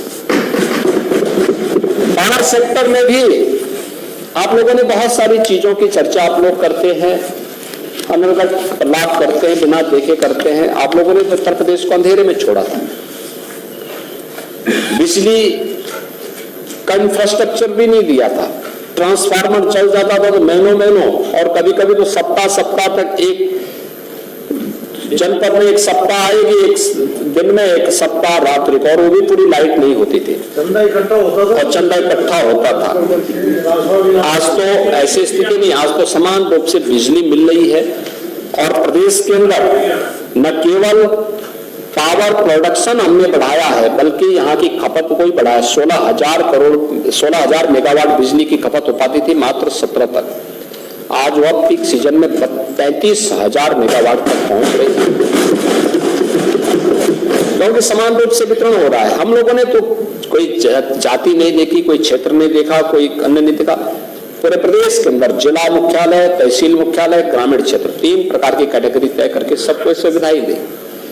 ग्रीन एनर्जी बने, कार्बन उत्सर्जन को कम किया जा सके, इसके लिए भी हम लोगों ने अनेक पर्यावरण की दृष्टि से इसके लिए अनेक प्रयास प्रारंभ किए और सरकार के द्वारा बनाए गए जो प्रयास हैं उसमें सरकार के द्वारा जो प्रयास प्रारंभ हुए उसके अच्छे परिणाम प्रारंभ हुए हैं और अयोध्या अब एक सोलर सिटी के रूप में डेवलप हो रही है। हमने 17 अन्य नगर निगमों को भी इसके साथ जोड़ने की कार्रवाई को आगे बढ़ाया है। प्रदेश में कृषि विकास की दर के बारे में आप कह रहे हैं, कृषि और किसान, अन्नदाता किसान हमारी प्राथमिकता का विषय है, हमारी पहचान है। हमारा अन्नदाता किसान जब पसीना बहाता है तब देश का पेट भरता है। अन्नदाता किसान की मेहनत का परिणाम है कि उत्तर प्रदेश खाद्यान्न उत्पादन में देश के अंदर नंबर 1 पर है और आज 16-17 में जो 8.6% की किसान जो विकास दर थी, कृषि विकास दर थी, आज वह लगभग 14% तक पहुंचा है। और इसके साथ ही उत्तर प्रदेश में हमारी सरकार ने आने के साथ ही जो कार्यक्रम उठाए थे, कर्ज माफी के कार्यक्रम के साथ ही प्रधानमंत्री फसल बीमा योजना, प्रधानमंत्री किसान सम्मान योजना, प्रधानमंत्री किसान सिंचाई योजना और इसके साथ ही निःशुल्क सिंचाई की योजना, 14 लाख जो ट्यूबवेल्स की हमने बिल माफ किए थे और उनको हमेशा बिजली की बिल देने की व्यवस्था की। और इसके साथ ही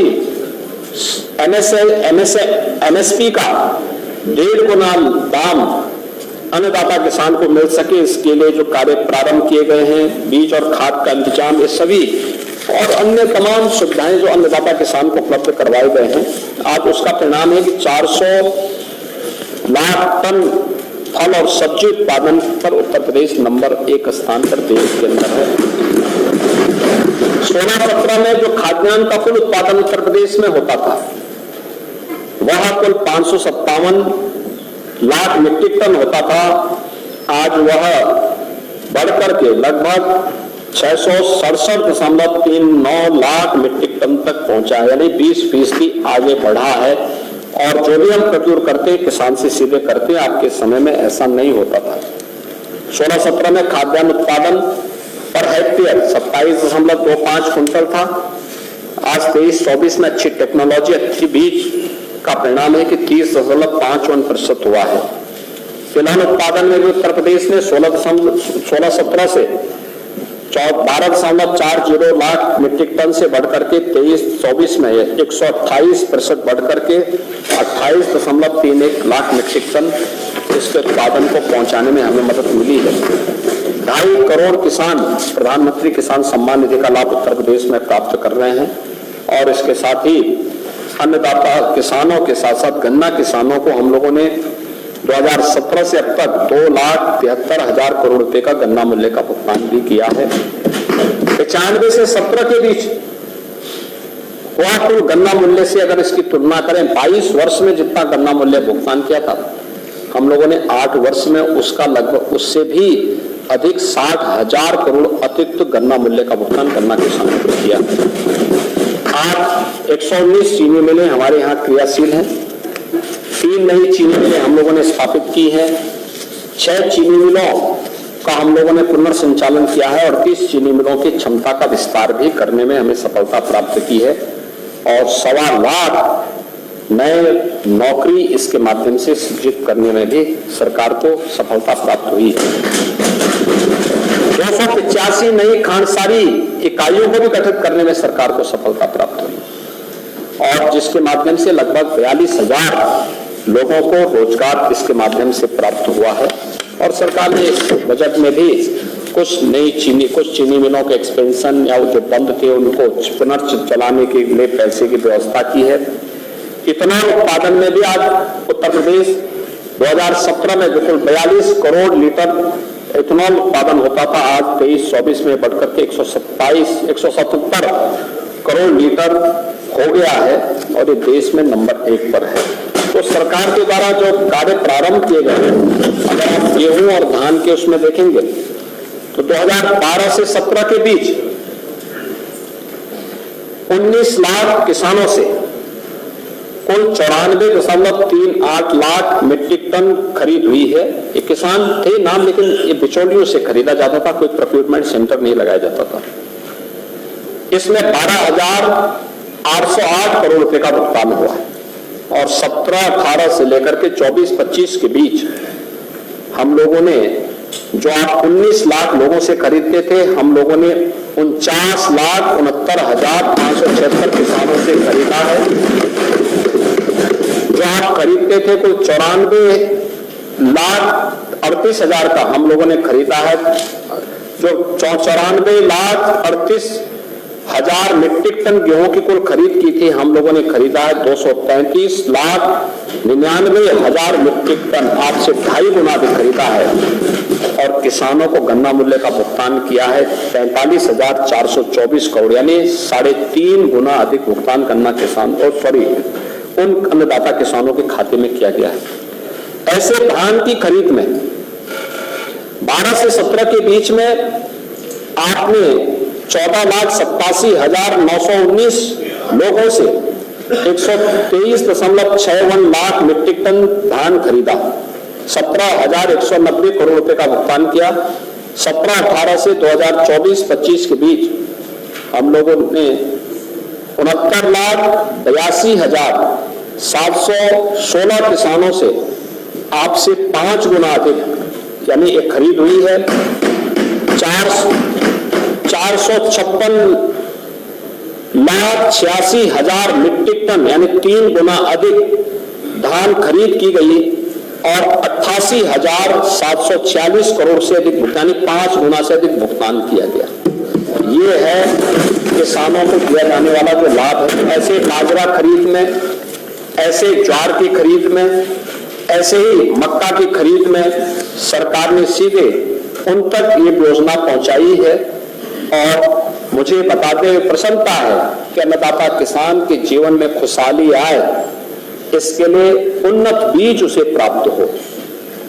जो आज के समय में चैलेंज है सरकार के सामने और देश और दुनिया के सामने ग्लोबल वार्मिंग का, इसका सर्वाधिक प्रभाव पड़ने वाला है अन्नदाता किसान पर। इसके लिए ग्लोबल वार्मिंग से मुक्त ऐसा बीज जो इसकी चपेट में ना आए, पैदावार उससे कम ना हो, और इसके लिए हम लोगों ने एक सीड पार्क लखनऊ में बनाने के लिए 251 करोड़ रुपए की घोषणा की है। और मुझे बताते हुए प्रसन्नता है कि सीड पार्क किसानों के मसीहा चौधरी चरण सिंह जी के नाम पर इसी लखनऊ में अन्नदाता किसानों के लिए उनकी आमदनी कई गुना बढ़े। हमने बुंदेलखंड समेत 26 जनपदों में यूपी एग्रीज के अंतर्गत 4000 करोड़ रुपए के निवेश में एक कृषि क्षेत्र में क्रांतिकारी बदलाव लाने के लिए भी एक नए कदम को आगे बढ़ाया है। और मुझे बताते हुए प्रसन्नता के अन्नदाता किसानों की सुविधा के लिए हर जनपद की प्रमुख मंडी में माता सबरी के नाम पर एक कैंटीन और विश्रामालय बनाने की भी घोषणा सरकार ने की है। उसमें बजट का प्रावधान किया है। कैंटीन में कम दाम पर अन्नदाता किसान को भोजन, चाय और अन्य जलपान उपलब्ध हो पाएगा, ये हम उसके माध्यम से सुनिश्चित करेंगे। मुख्यमंत्री कृषक दुर्घटना बीमा योजना के अंतर्गत प्रदेश सरकार ने किसान के परिवार के सदस्यों के साथ साथ बटाईदार को भी इसमें लिया है और बजट में 1050 करोड़ रुपए का प्रावधान इसमें किया है। ये सरकार के द्वारा इसमें व्यवस्था की गई है। और आप लोग बार बार निराश्रित गोवंश की चर्चा करते हैं, तो मैं आपको बता देना चाहता हूं कि ये जो निराश्रित गोवंश है यह सरकार का नहीं है, ये आप ही लोगों का है जो दूध पी करके सड़कों पे छोड़ते हैं और सड़कों पे छोड़ करके फिर इसके लिए सरकार को कोसते हैं। लेकिन हमारी सरकार ने इसके लिए कदम उठाए हैं। 12,50,000 से अधिक गोवंश में गोवंश के लिए 7,713 गोआश्रय स्थल वर्तमान में सरकार के द्वारा संचालित हो रहे हैं। और निराश्रित गोवंश सहभागिता योजना के अंतर्गत भी 1,05,000 पशुपालकों को 1,63,000 गोवंश सुपुर्द किए गए हैं। और इस बार भी निराश्रित गोवंश के लिए 2,000 करोड़ रुपए की व्यवस्था हम लोगों ने बजट में की। शिक्षा और स्वास्थ्य, इसको मानव पूंजी का पोटेंशियल माना जाता है और शिक्षा, रोजगार, उद्यमिता हमारी सरकार की प्राथमिकता है। सरकार ने इस बारे में कहा है, इसके लिए अनेक प्रयास प्रारंभ किए हैं। ऑपरेशन कायाकल्प उसी स्कीम का एक हिस्सा था। बेसिक शिक्षा परिषद द्वारा संचालित प्राथमिक और उच्च माध्यमिक विद्यालयों में भी अवस्थापना सुविधाओं के विकास के लिए 2,000 करोड़ की व्यवस्था सरकार ने की है। पीएम श्री योजना के अंतर्गत 580 करोड़ रुपए की व्यवस्था की है। प्राथमिक विद्यालयों को स्मार्ट स्कूल से जोड़ने के लिए भी 300 करोड़ रुपए की व्यवस्था की है। इसके साथ ही एनसीसी एकेडमी के निर्माण की कार्रवाई हो, राजकीय पॉलिटेक्निक में नवीन टेक्नोलॉजी के साथ ड्रोन टेक्नोलॉजी आए, आर्टिफिशियल इंटेलिजेंस आए, रोबोटिक आए, इन सभी के लिए 3D प्रिंटिंग की वहां पे हम लोग प्रशिक्षण दे सकें, इसके लिए भी 100 करोड़ रुपए की व्यवस्था की गई है।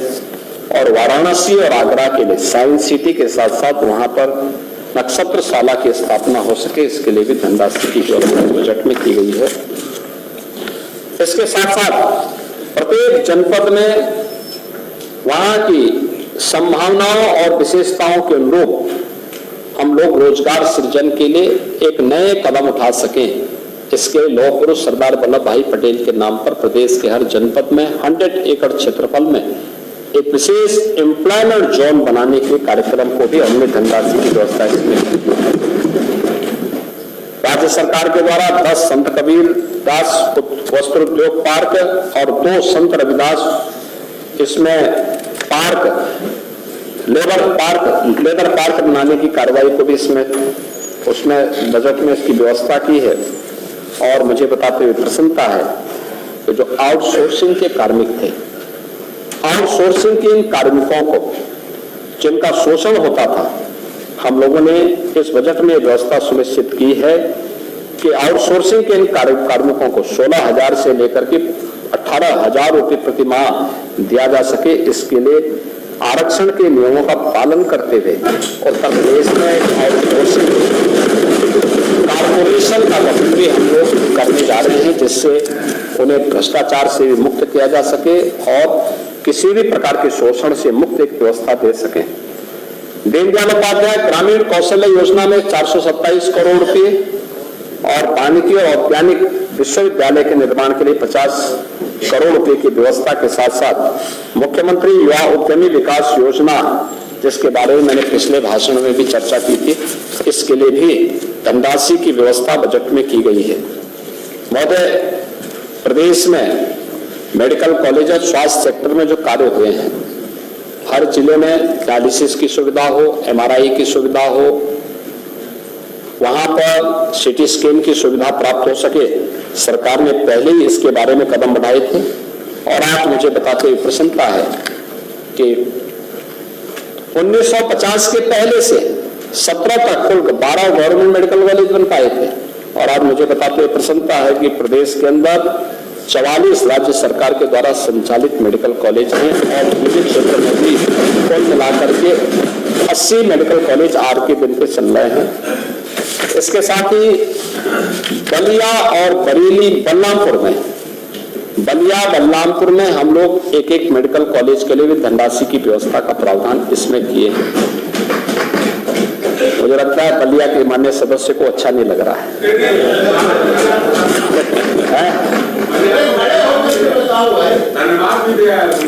नहीं, आपने बोला नहीं, लाल बिहारी, कम से कम लाल बिहारी का जवाब दे देते हैं कि लाल बिहारी किसी काम के नहीं है, खड़े होते हैं, बाबा सिर के मरीज हैं। लेकिन इसके धनराशि की व्यवस्था की गई है कि आप ही के बोझ को कम करेंगे।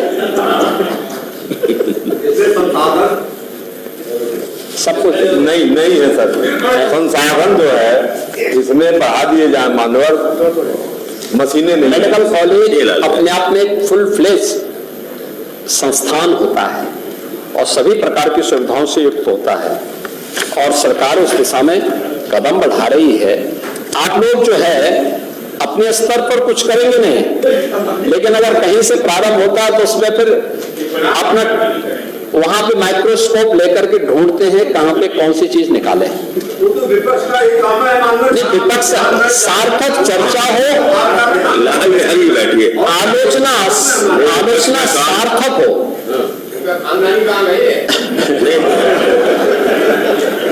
पॉजिटिव काम भी है विपक्ष का। नगर विकास, और मुझे बताते हुए प्रसन्नता है कि 125 नए नगर निकाय हमारी सरकार ने पहले ही गठित किए हैं, यानी पिछले 8 वर्ष में गठित किए हैं। उत्तर प्रदेश देश का सर्वाधिक स्मार्ट सिटी रखने वाला राज्य है। 10 केंद्र सरकार के द्वारा और 7 स्टेट सेक्टर ने भी स्मार्ट सिटी बनाए हैं, और गौतम बुद्ध नगर जनपद को हम अगर जोड़ लें तो 18 सिटी आज के दिन पे स्मार्ट सिटी के साथ साथ सेफ सिटी भी है और ITMS के साथ भी जुड़ी हुई हैं। इस बार हमारी सरकार ने प्रयागराज की तर्ज पर, क्योंकि महाकुंभ के बहाने प्रयागराज का इंफ्रास्ट्रक्चर अच्छा हुआ है, और इस बार हमने 3 नई सिटी को लिया है जिसमें हम एक मुश्त पैसा देकर के इनका विकास करेंगे, जिसमें कानपुर है, मथुरा वृंदावन है और मेरठ। इनको हम लोग एक मुश्त पैसा दे करके प्रयागराज की तर्ज पर, प्रयागराज को मॉडल बना करके उस तर्ज पर हम इसको आगे विकसित करने जा रहे हैं। इसके लिए व्यवस्था की गई है। और मुझे बताते हुए प्रसन्नता है कि सभी जनपदों के, यानी जहां पे म्युनिसिपल कॉर्पोरेशन नहीं है उनसे छोड़ करके बाकी, जैसे विंध्यवासिनी धाम हो गया, जैसे प्रतापगढ़ हो गया, सुल्तानपुर हो गया, या फिर अन्य सभी जनपद जहां पे बस्ती हो गया, महाराजगंज हो गया, कुशीनगर, देवरिया, जिला मुख्यालय जो भी है, इन जिला मुख्यालयों की नगर निकाय को भी स्मार्ट सिटी को डेवलप करने के लिए धनराशि की व्यवस्था हम लोगों ने योजना में की है। इसके साथ ही PM आवास योजना शहरी के लिए भी धनराशि की व्यवस्था इसमें की गई है, और जल जमाव से मुक्ति के लिए urban flood and storm water drainage scheme के लिए भी 1000 करोड़ रुपए की व्यवस्था इस बजट में की गई है। देश के अंदर पहली रैपिड ट्रेन दिल्ली गाजियाबाद के बाद अब मेरठ तक ये पूरी जून तक पूरी हो जाएगी। नगरीय क्षेत्र में पेयजल की स्कीम के लिए अमृत 2 में भी इस कार्यक्रम को आगे बढ़ाया जा सके, इसके लिए 4100 करोड़ रुपए की व्यवस्था की गई है। और लखनऊ को स्टेट कैपिटल रीजन के रूप में डेवलप किया जा सके, इसके लिए भी हम लोगों ने व्यवस्था की है। मुख्यमंत्री green road infrastructure development scheme के अंतर्गत भी 800 करोड़ रुपए की व्यवस्था इस बजट में की गई है। ग्रामीण विकास सेक्टर में भी प्रत्येक ग्राम पंचायत में उत्सव भवन का निर्माण हो।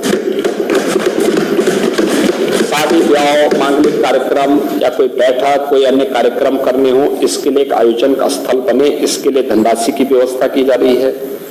पीएम आवास योजना में ग्रामीण क्षेत्र में 36 लाख से अधिक आवासों का निर्माण अब तक हो चुका है। और इसके साथ ही इस बार भी 4882 करोड़ और मुख्यमंत्री आवास योजना में 1200 करोड़ रुपए की व्यवस्था की गई है। हर ग्राम पंचायत में डिजिटल लाइब्रेरी की स्थापना हो, 454 करोड़ रुपए की व्यवस्था भी इसके लिए की गई है। अंत्येष्टि स्थलों के लिए 244 करोड़, ग्रामीण स्टेडियम के लिए 125 करोड़ और पंचायत पुरस्कार के लिए 85 करोड़ के साथ ही प्रदेश ने ग्रामीण सड़क योजना के लिए भी 1088 करोड़ रुपए की व्यवस्था की है।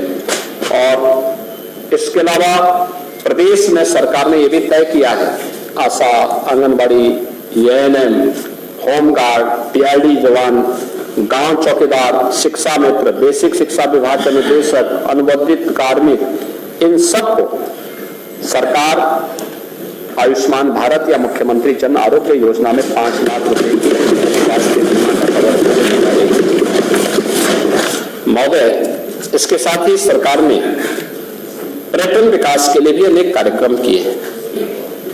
मैंने पहले भी बताया, विरासत और विकास का अद्भुत संगम, आस्था भी आजीविका और अर्थव्यवस्था का आधार बन सकती है।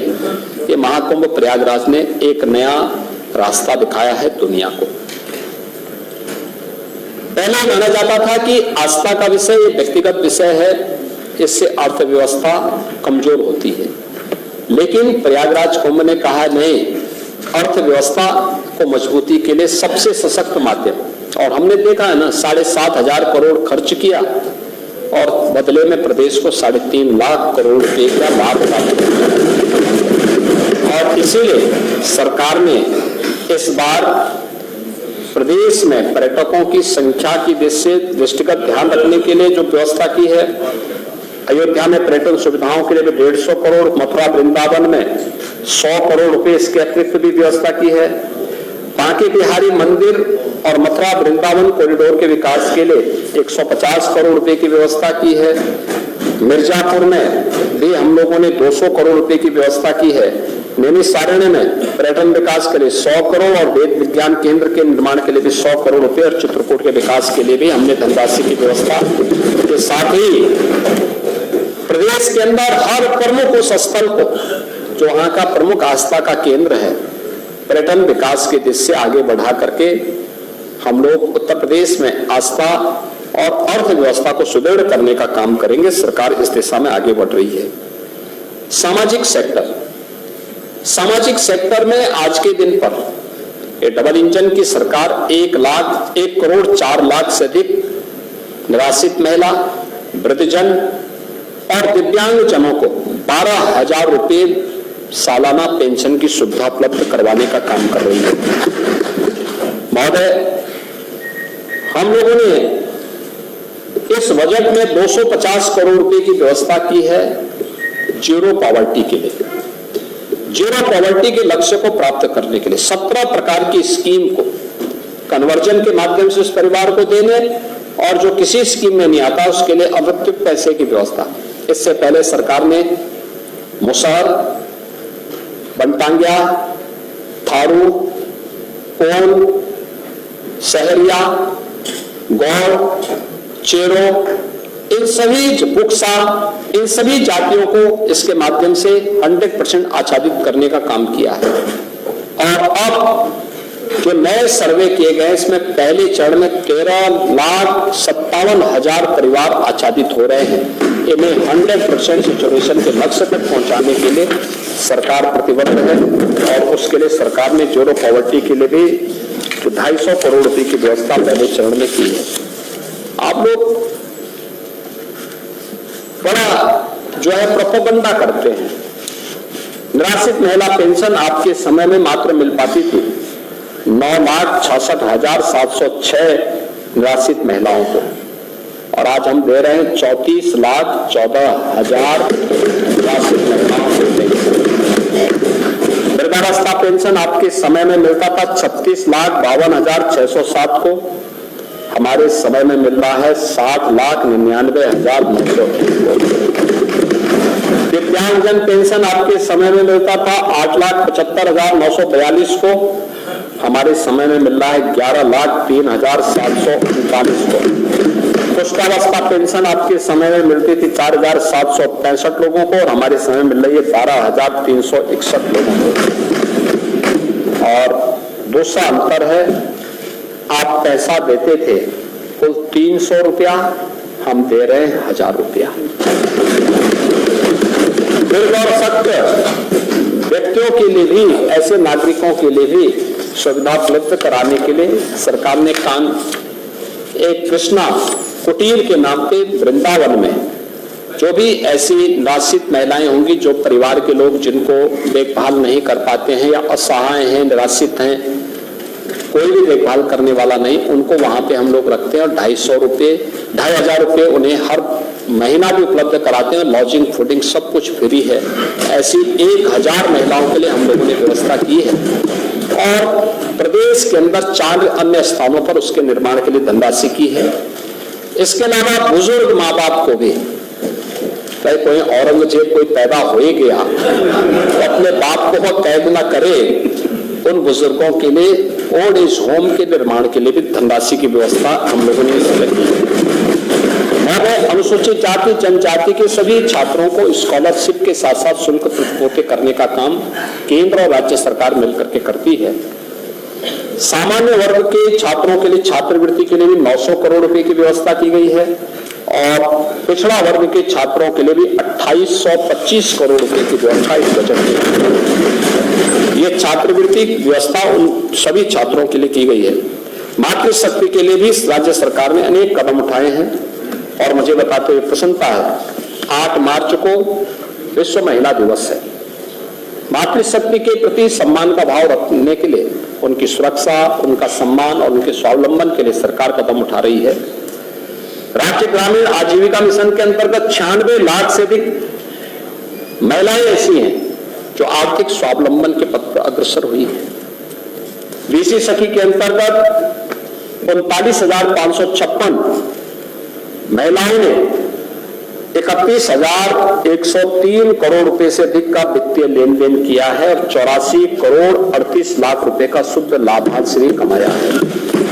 लखपति दीदी योजना के अंतर्गत 31 लाख से अधिक दीदियों को चिन्हीकरण किया गया है। 2 लाख से अधिक महिलाएं लखपति की श्रेणी में आ चुकी हैं।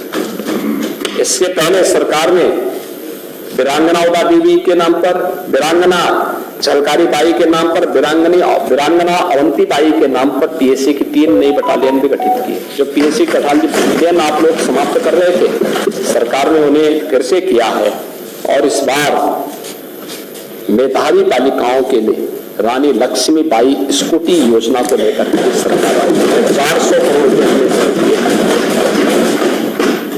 मुख्यमंत्री सामूहिक विवाह योजना का मजाक उड़ाते थे। हमने स्कीम जब लागू की थी 35,000 से प्रारंभ की थी, फिर 51,000 किया और इस बजट में हमने 1 लाख रुपए की घोषणा कर दी थी। जिस बेटी की शादी होगी सरकार 1 लाख रुपए तक उसको सहायता देगी।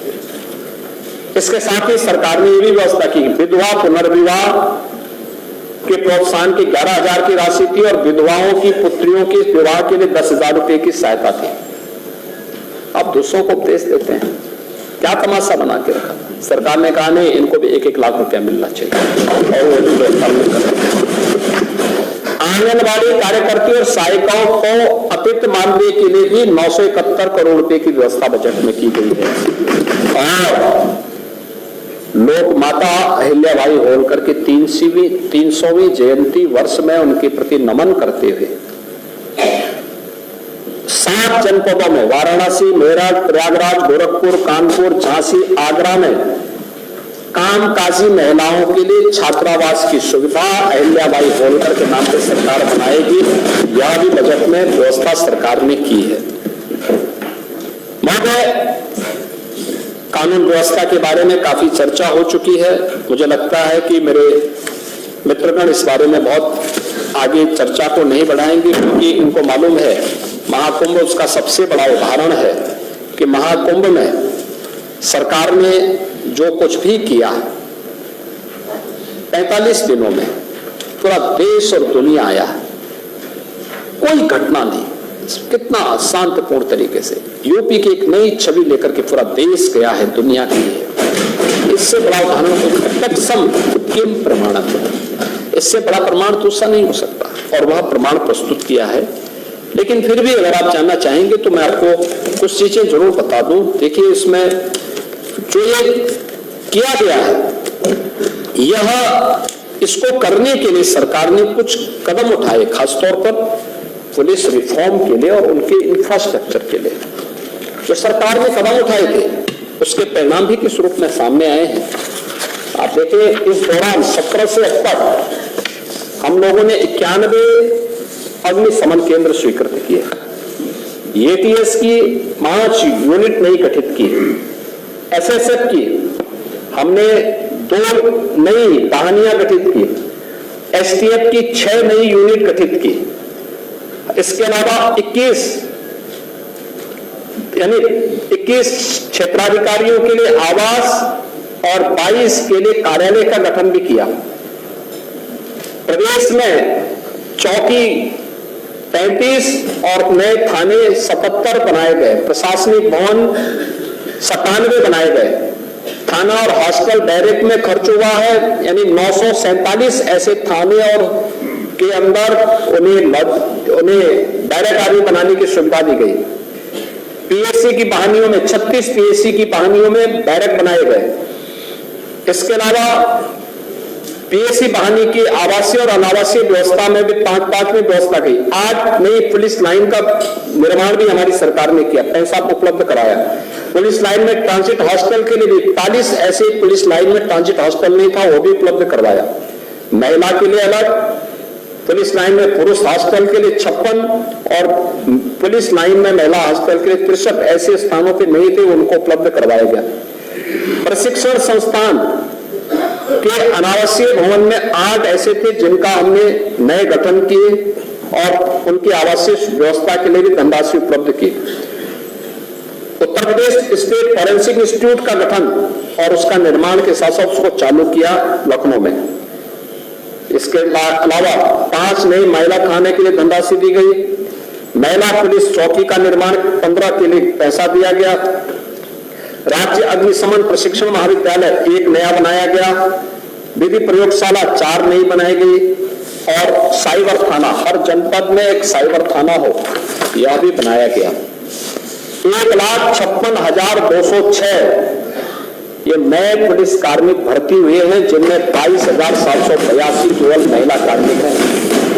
आप अनुमान करिए 1950 से 17 तक केवल 10,000 महिला पुलिस कार्मिक थी और अकेले 17 से अब तक हमने 56,000 1 लाख यानी 22,700 की भर्ती केवल महिलाओं को की है और कुल 1,56,207 की भर्ती हुई है और अभी हमारी 60,200 की भर्ती बहुत शीघ्र आने वाली है। इसके अलावा प्रमोशन 1,53,530 को हम लोगों ने प्रमोशन भी उपलब्ध करवाया है। जो सामान्य प्रमोशन होता है ये सभी उपलब्ध करवाए गए। तो ये सभी कार्य जब होते हैं तब परिणाम कहीं से आ पाते हैं और सरकार ने उस परिणाम को लाने के लिए जो कदम बढ़ाए हैं वो कदम आज हम सबके सामने है।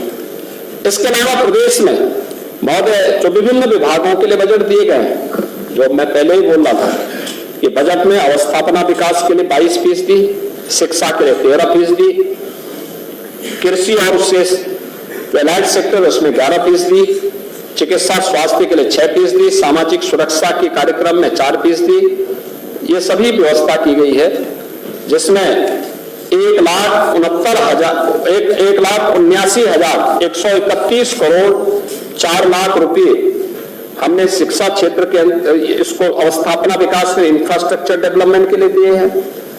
इसके साथ ही 1,06,360 करोड़ रुपए यह शिक्षा के लिए उपलब्ध कराए हैं, जिसमें सभी प्रकार की बेसिक, माध्यमिक, उच्च और टेक्निकल और वोकेशनल एजुकेशन आती है।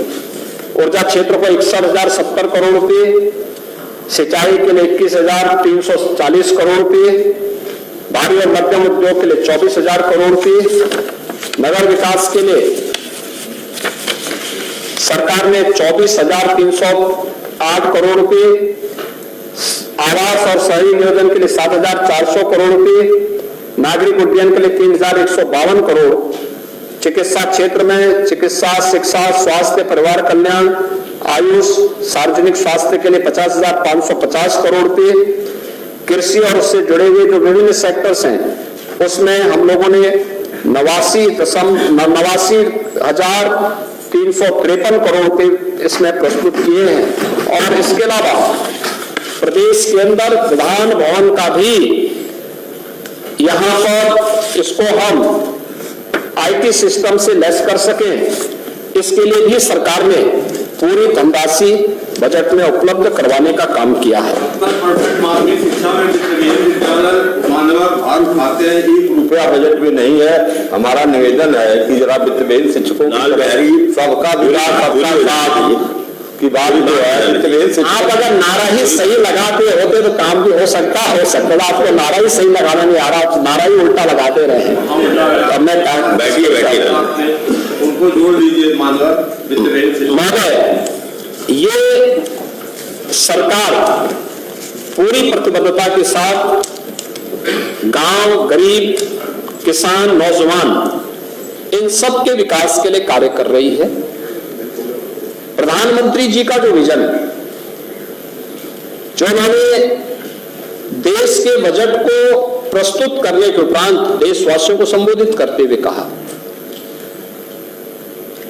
कि गरीब का उत्थान हो, महिला स्वावलंबन के पथ पर अग्रसर हो सके, अन्नदाता किसान खुशहाल हो और युवा के हाथ को काम हो।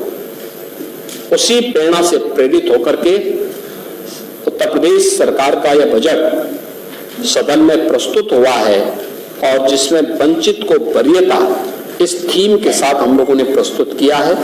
और मुझे पूरा विश्वास है कि वंचित को वरीयता के साथ यह बजट उत्तर प्रदेश की अर्थव्यवस्था को एक नई ऊंचाई तक पहुंचाएगा और $1 ट्रिलियन की इकोनॉमी को प्राप्त करने के लिए जो रोड मैप तैयार किया गया है उसको हम आगे बढ़ाने का काम करेंगे। मैं इन्हीं शब्दों के साथ उन सभी माननीय सदस्यों को जिन्होंने इस पूरी चर्चा में भाग लेकर के अपने बहुमूल्य सुझाव दिए हैं, उनके बहुमूल्य सुझाव हमारे पास आए हैं, हम उसको देखेंगे भी और उसमें जो भी प्रदेश के हित से जुड़े हुए, जनहित से जुड़े हुए महत्वपूर्ण मुद्दे होंगे उनको भी हम विभिन्न विभागों में शामिल करके विकास के कार्यक्रमों को आगे बढ़ाएंगे। और मुझे लगता है कि त्रिपाठी जी एक अच्छे सदस्य हैं और अनुशासित शिक्षक भी रहे हैं। आपकी तरह अनुशासन नहीं थे, लेकिन उन्होंने जो बात कही है उनको मालूम है कि सरकार ने पहले से ही जो व्यवस्था बनाई है, मैंने कई बार कहा यूपी पहला राज्य है। 2005 से लागू हो गई। हाँ, 2005 में यही लोग थे। आप कभी नहीं बोलते लोग। अरे राज्य के अंदर कौन थे? उन्होंने आदेश दिया था, ये ऑप्शनल था। आपने लागू किया, आपने लागू किया, ये स्वयं लागू करते हैं। और अब देखिए ये लोग यहाँ लागू किए। आप याद करिए इनके कारनामे तो ऐसे हैं कि इन्होंने 2005 से लेके 2017 तक 12 वर्ष तक एक भी कर्मचारी का अकाउंट नहीं खोला। नहीं खोला अकाउंट, हमने खोला था अकाउंट। आप गलत बोल रहे हैं, आप पूरी जानकारी ले लीजिए। अकाउंट हमने, जब मुझे 17 में जानकारी मिली तो मैंने तत्कालीन चीफ सेक्रेटरी की अध्यक्षता में एक कमेटी गठित करके और फिर मैंने उनसे कहा, मैंने कहा बताओ क्या क्या हो सकता है, क्योंकि उस समय न्यू पेंशन स्कीम का उस समय विरोध हो रहा था और उस समय लोगों ने उस समय जब विरोध करना शुरू किया तो मैंने कहा इसके बारे में बताओ कि कैसे उस प्रकार का लाभ इन्हें प्राप्त हो सके जो पुरानी पेंशन से अच्छा हो। और यूपी पहला राज्य था जिसने कमेटी गठित की थी।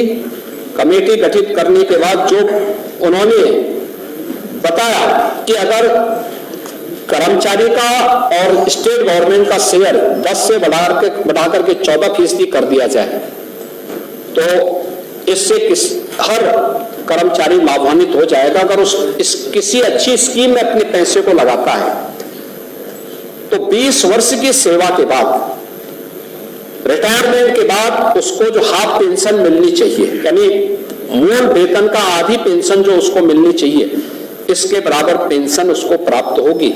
तो हमने उसी दिन, हमारी कैबिनेट ने उसको अप्रूव किया और हम लोग पहला राज्य हैं जिसने उसको लागू किया। यहां तक कि 2005 से 17 के बीच में कोई अकाउंट नहीं खुला था। हम लोगों ने एक साथ उन सभी लाखों कर्मचारियों का अकाउंट खोल करके एक मुश्त, आप सोचिए 36,000 पहले एक खजाना खाली था क्योंकि आपकी फिजूल खर्ची, लीकेजेज, व्यापक भ्रष्टाचार और उस सब के बावजूद 36,000 करोड़ रुपए का किसानों का कर्ज माफी के बावजूद हम लोगों ने 10,000 करोड़ रुपए राजकोष से लेकर के उन सभी कर्मचारियों के खाते में पैसा भिजवाने का काम किया था। और राज्य सरकार पहला, उत्तर प्रदेश पहला राज्य था जिसने इसको लागू कराया। और इसलिए राज्य सरकार कर्मचारियों के वेलफेयर के लिए, उनके लिए हर प्रकार से कदम उठाने के लिए तैयार है। लेकिन आप एक बार उस परिणाम को देखो जिन राज्यों ने घोषित किया है, क्या स्थिति है वहां पर। वेतन के लाले कर्ज नहीं दे पा रहे हैं। कर्ज लेकर के, बैंकों से कर्जा लेकर, कोई बैंक कर्जा नहीं दे रहा उन राज्यों को।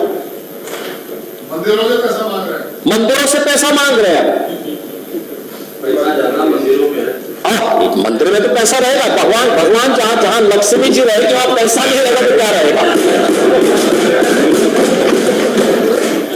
देखो, दरिद्रता तो वहां रहेगी जहां नास्तिकता होगी।